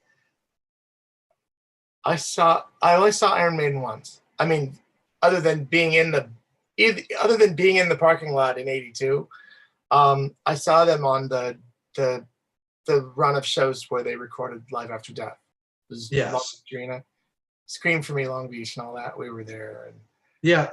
What was it? Joel said he was there. yeah, Joel was there, and Joel had seen them the previous tour too. We talked about that.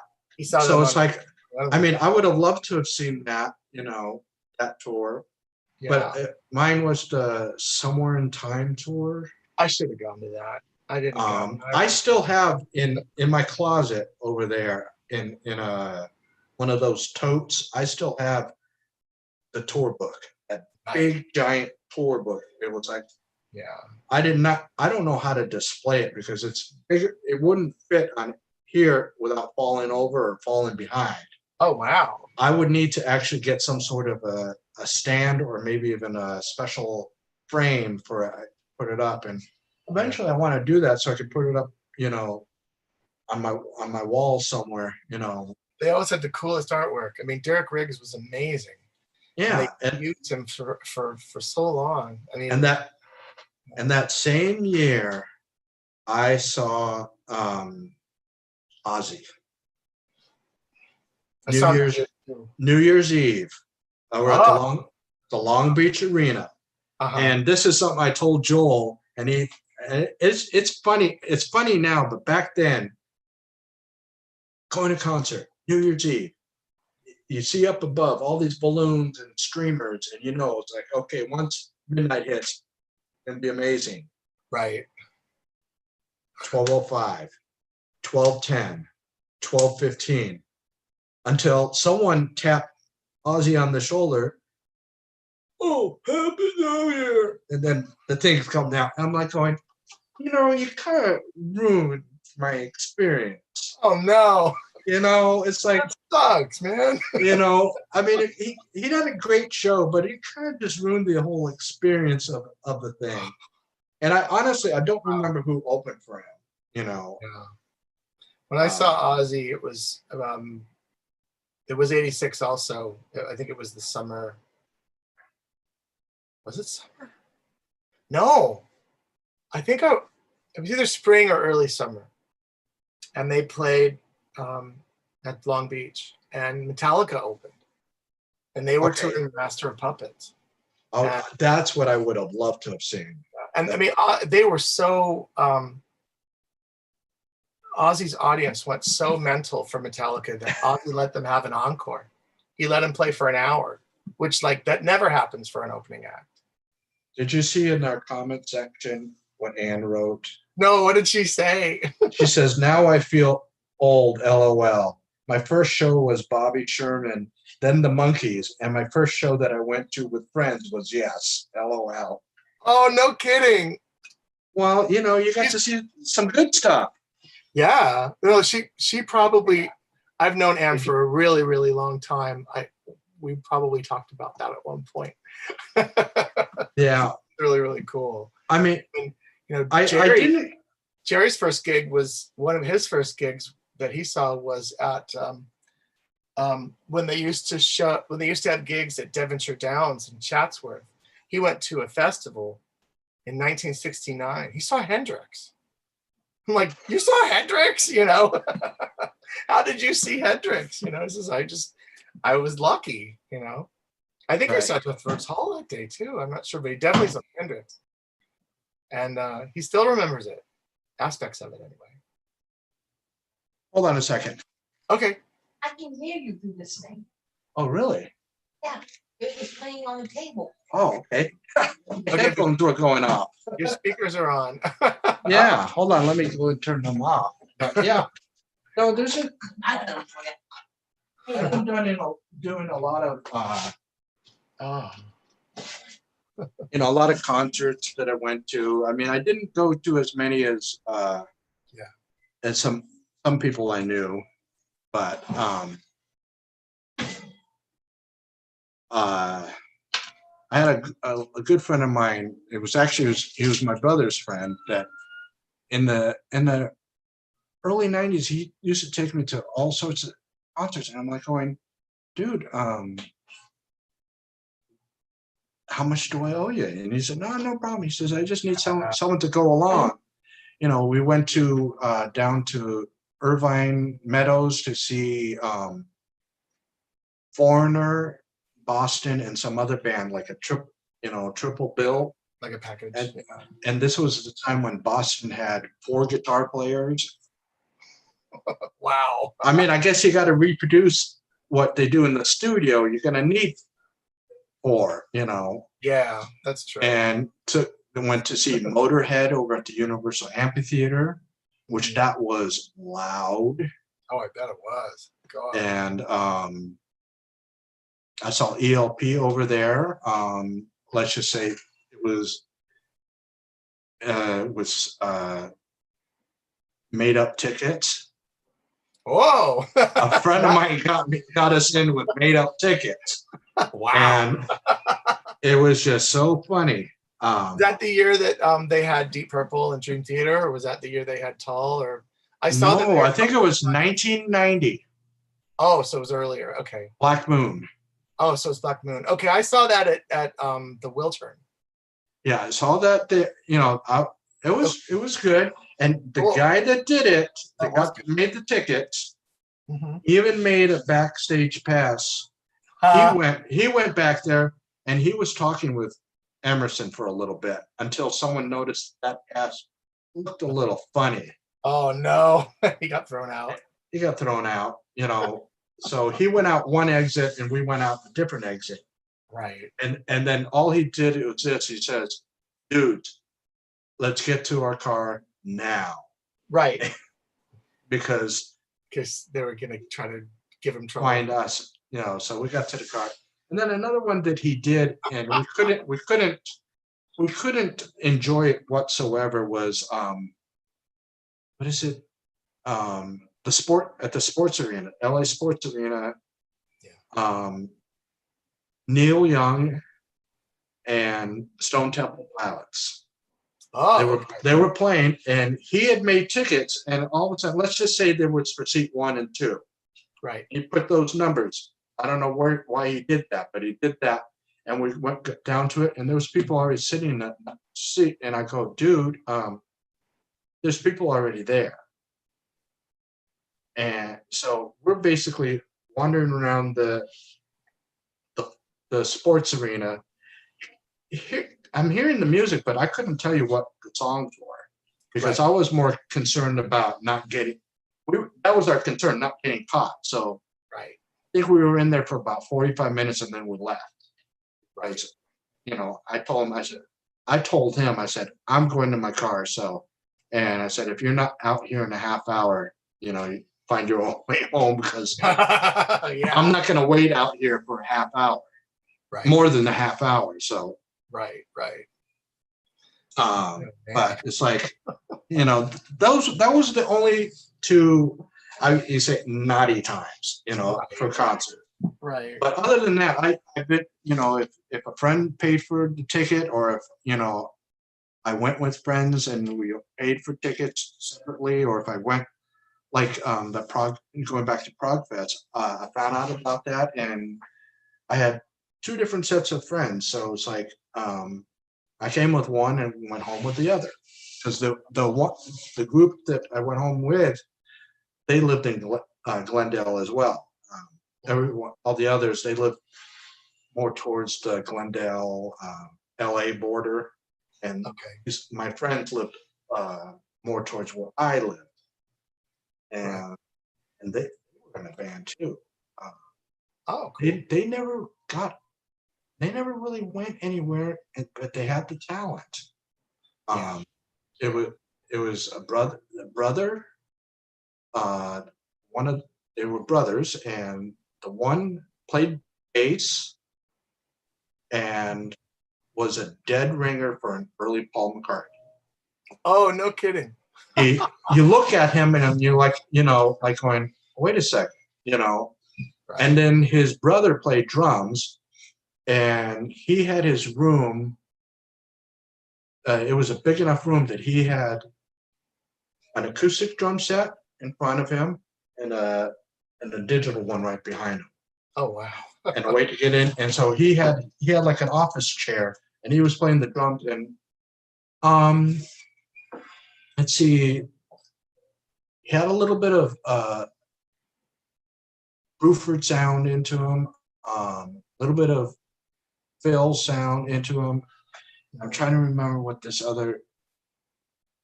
was another jazz drummer, just completely kind of popular guy, drummer. I can't remember his name. Yeah. Not Chester Thompson, but another,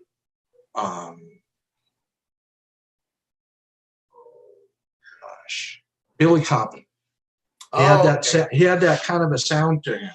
Okay, yeah. And he was a guy, at the time that I know him, he was 17 years old, and he's like a freaking octopus all over the place. And he's hitting everything with such precision. And it's like, and then his brother playing bass. The only downside is they didn't have a singer, and then when the brother that played bass started singing, it just didn't work. And I think that was the downside.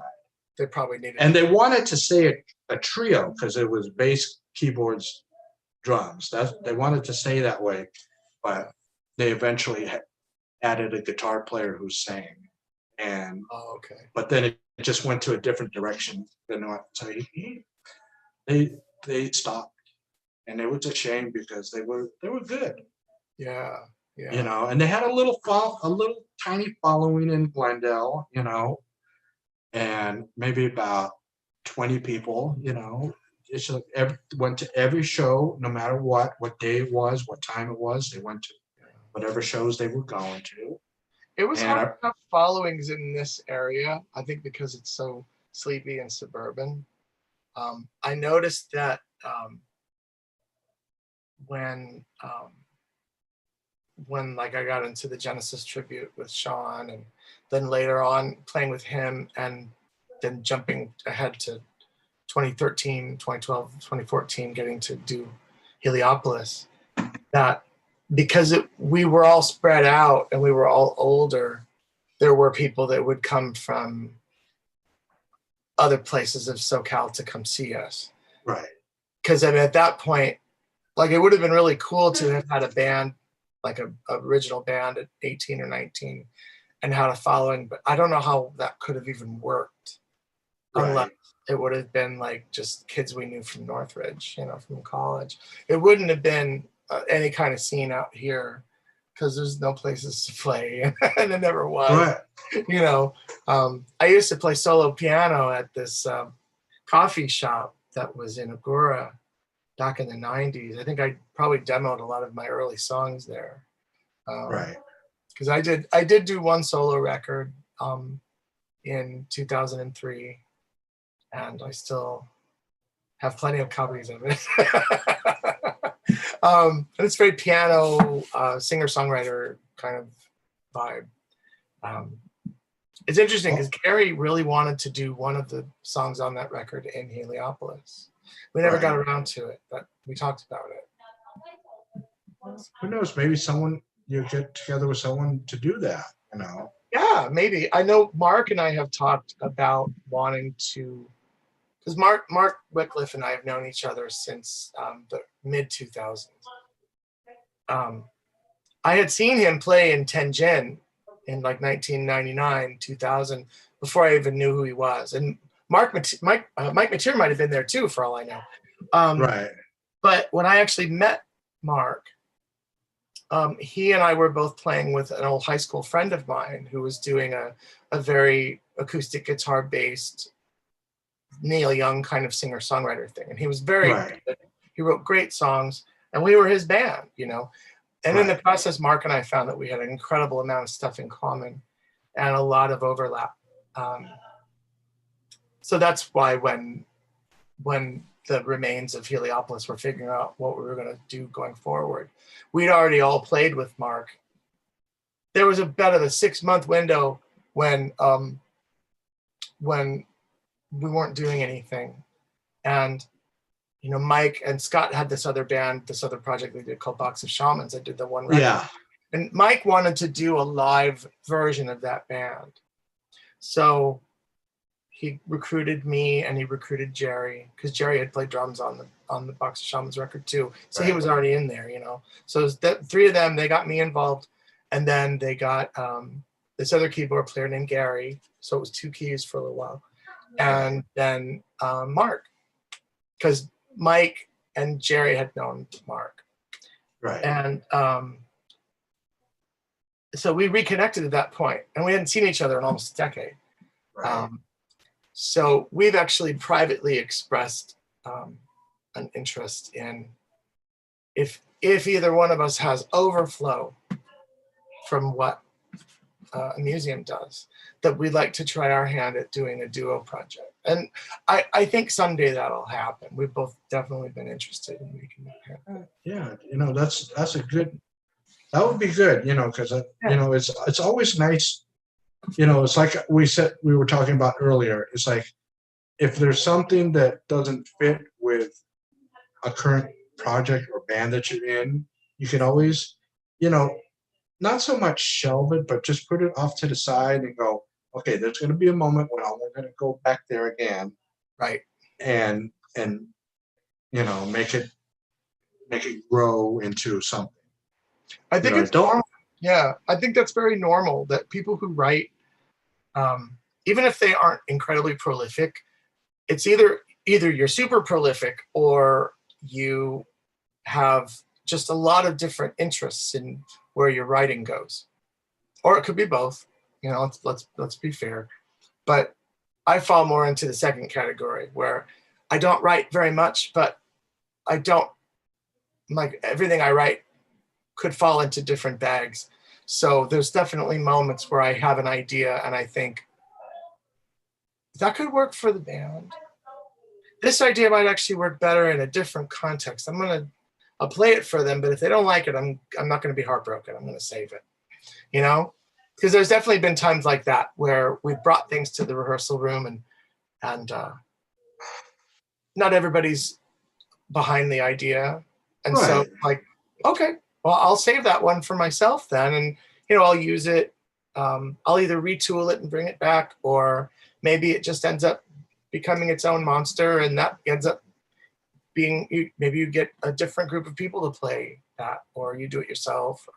You know, the Matt Brown trio or something like that. Yeah, and I had one for a while actually. I'd kind of like to bring that back. We did a couple of gigs, and it was really fun.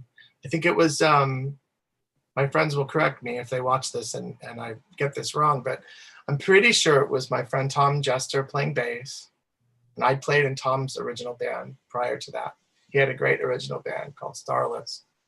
And then I think it was Scott Connor, who was one of the Genesis tribute drummers. I think it was the 3 of us for most of the trio gigs. We only did 2 or 3. We probably only did 1, to be perfectly honest.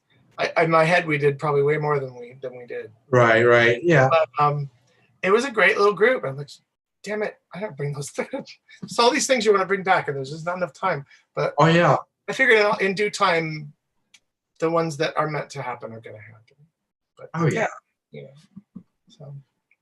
Well, But yeah, you know, you write a lot, and things do get put into different places, and they do wind, you know, something that, you know, I know I've had at least one idea that I demoed a couple years ago that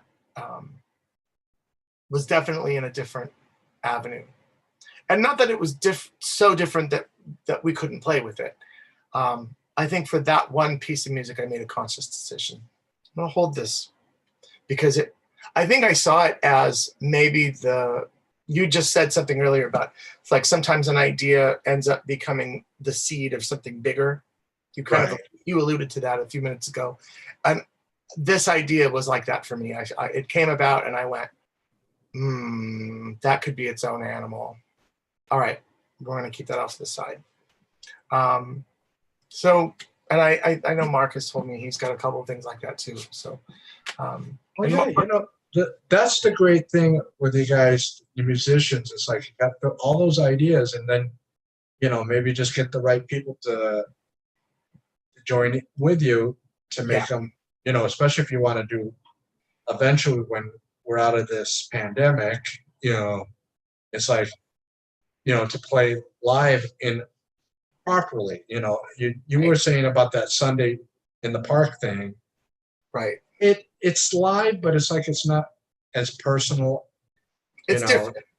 You know, so it's like you want to, but the thing too is this is, musicians can utilize this time now, right, build different, you know, projects. So when we're on the other side, when we're able to, you know, have our show, you know, the shows again, and us, the audience, can come to see your shows, and you can, you know, you can feed off of the vibe of the audience and back and forth.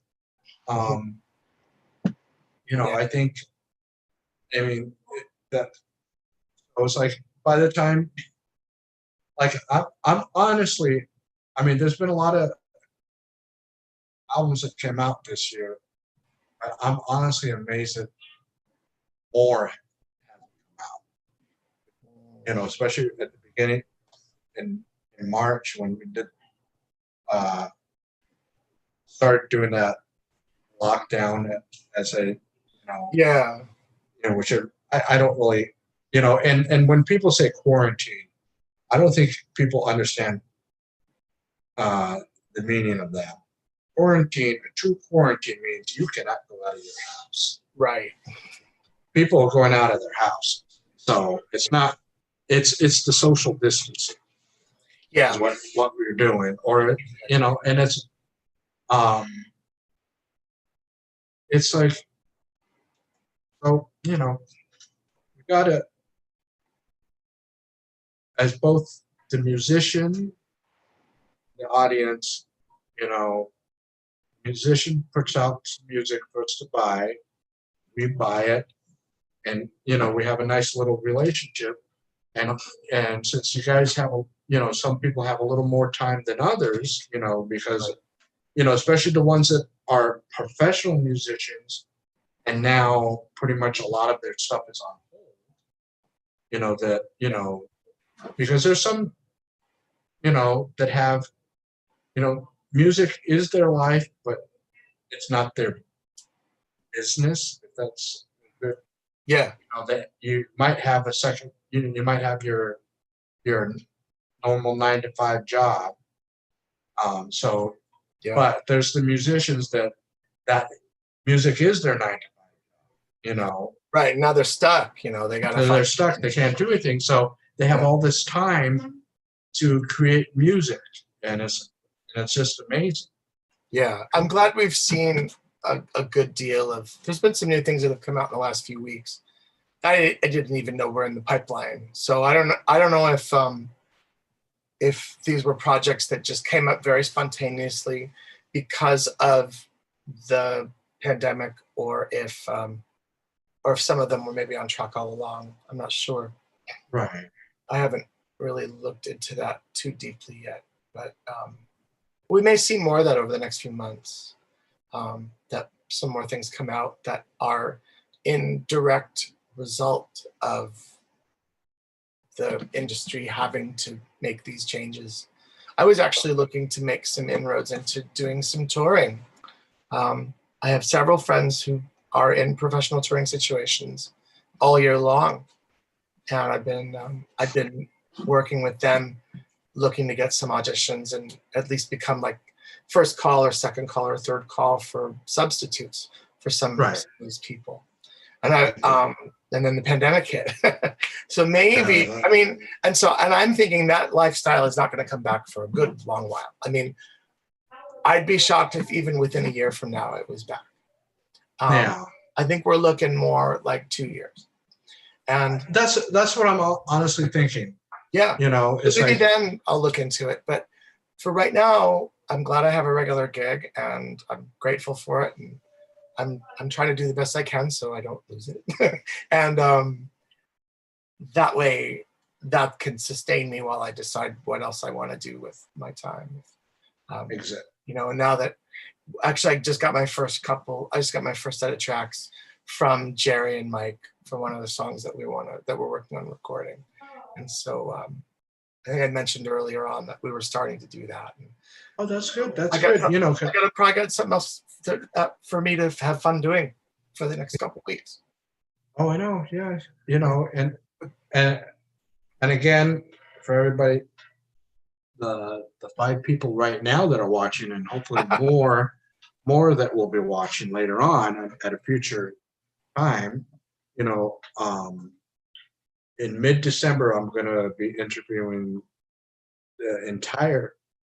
as many people from the museum on my channel here. Cool. I'm going to do it again on YouTube because even though we had a little rough start, I think it's a little bit easier to work with than within Facebook. Yeah, cool. It's also another place where it's permanently saved too, so that's good. Yeah, and so people can watch it as often as they want. Even though I do believe it's going over 3 hours, so we beat Joel. So. We beat Joel. I can't believe it. Yeah, but you know, well, you guys have a long history too, you know. So you know, that's why I wanted this to be a very unconventional interview. Yeah. I want, you know, and I advertise it more of as a conversation. Yeah, I think that's very fair. Yeah. You know, because there's professional interviews out there that know how to ask questions, and you kind of, you know, if they kind of touch on some subject matter that, you know, it's like, you know, you're kind of adding salt to the wound, you know, type of thing. And here it's just, I just want it to flow, you know, from one subject to the other. Some interesting insights can come up that way too that you wouldn't get. You know. Oh yeah, if you only ask questions, you know, you're only going to get answers. You know, you're not going to get the whole thing because, you know, the whole story. And then also too, it's like you feel more relaxed, and you can not so much let your guard down, but you can say, hey, you know, I remember this and I remember that. But if I ask you certain questions, you're gonna not have those memories. Right. Right. You know. But otherwise, there's lots of different avenues where this can go down. I gotta warn you in advance. And I'm as much to blame for this as anyone, so I'm going to own it right here. Whenever the guys in a museum get into a room, even if it's a Zoom room, right, it gets very kinetic and very. There's a lot of verbal volleyball that goes back and forth. Oh, okay. It's fun. Make it more interesting. Yeah, you know? it's good fun. But in the interest of making sure that things are also informative rather than just silly, I'm kind of not gonna recuse myself per se, but I'll try to tone down my own take on that a little, because I don't want us to just be like talking BS and goofing for 2 hours. You know. Right. Yeah, but you know, it's also good that that the people out there see that, you know, that's the one thing that I noticed with some interviews. It's almost like the audience is here at this level, and then the band is like way up on a pedestal. I kind of want you guys to be able to relate to, you know, and see, hey, you know, we're a bunch of silly guys. I mean, that's one of the reasons why I still love Rush so many years later, is because later on, more of their shared sense of humor they decided to share with the audience. And I Exactly. thought that was fantastic, and it was really endearing. And the human element of music is so important. And I'm really glad, I'm lucky, I'm fortunate that I get to work with a lot of people that I genuinely like, you know, that I'm in their lives, or we're in each other's lives in some fashion, you know. I think that's fantastic. And the five of us have such a deep respect for each other. And we have a lot of fun when we get together, you know. Work will always get done, but also there will always be a lot of hilarity, even if someone's in a terrible mood, which happens too. You know, sometimes the first 25 minutes of a rehearsal is letting somebody vent. Right. And that's okay, man. You know, the really nice thing for me about the timing of getting involved with Heliopolis and then subsequently getting involved with AmuZeum is that we're too old to have those kinds of childish egos. Exactly. Where like it becomes all about you, or all about what you want, versus what actually helps make the band work or helps make the ship steer, you know? Right. And so nobody really feels like they have anything to prove anymore. And I think that is very freeing.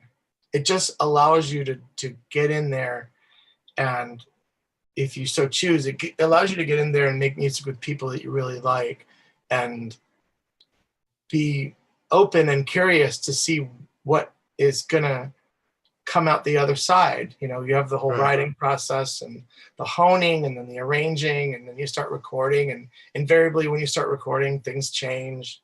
Parts get moved or removed or added to things that weren't there in the beginning. And yeah, you don't ever really know like what it's going to look like when the album's released. But hopefully you're in a situation where you really enjoy doing that with the people you're doing it with. And it just becomes all about that. It just becomes all about, this is what we love, and it's a labor of love. So obviously if we make money from it, that would be amazing. But we didn't do it because we were like trying to make a buck. We did it because we really liked what we were up to that year. Exactly. You know, so I'll let people know is this will kind of be an unofficial part one. Okay. And then the unofficial part two will be with all the rest of the guys, you know. Cool.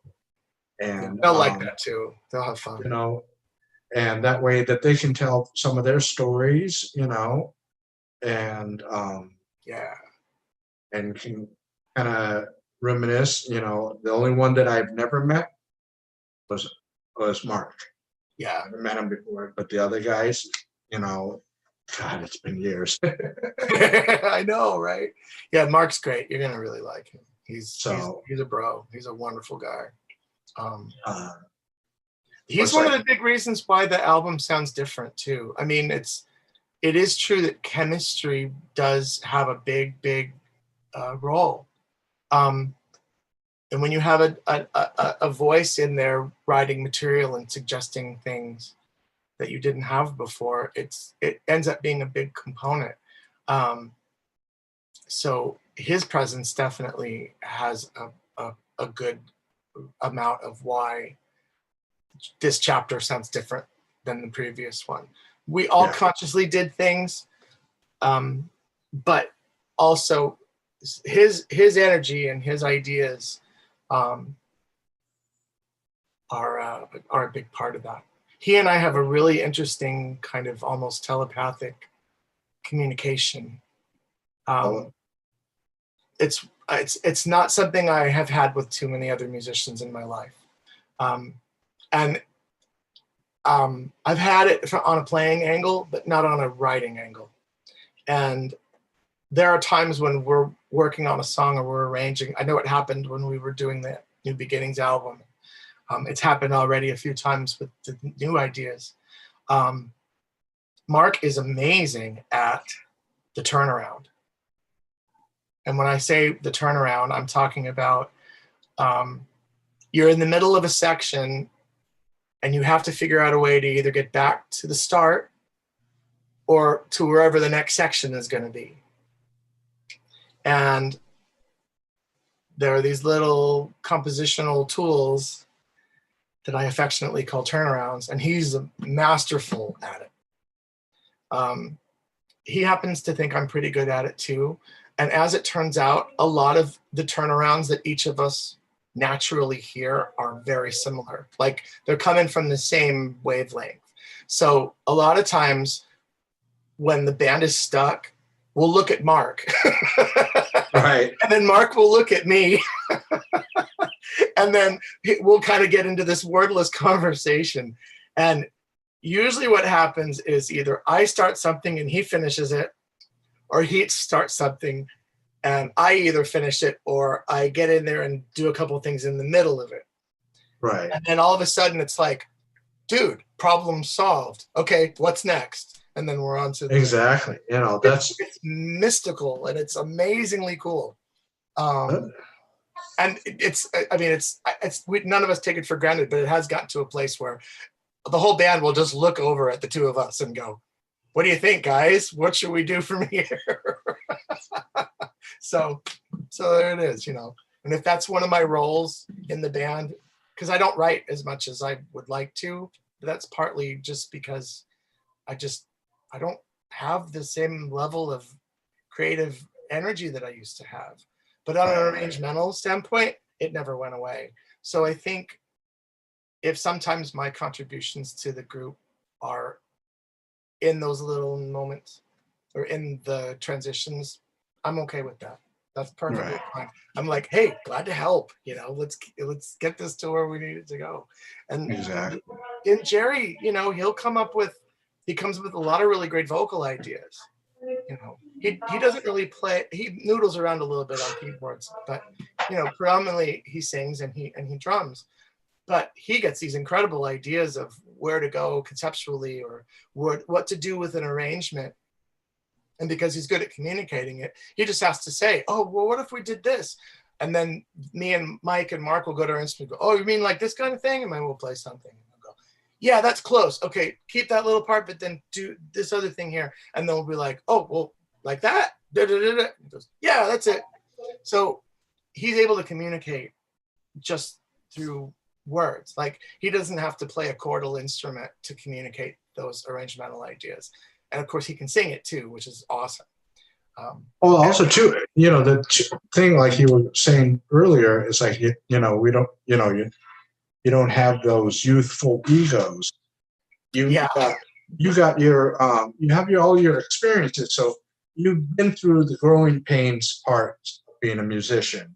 Now you know where you're at and you know what you can do.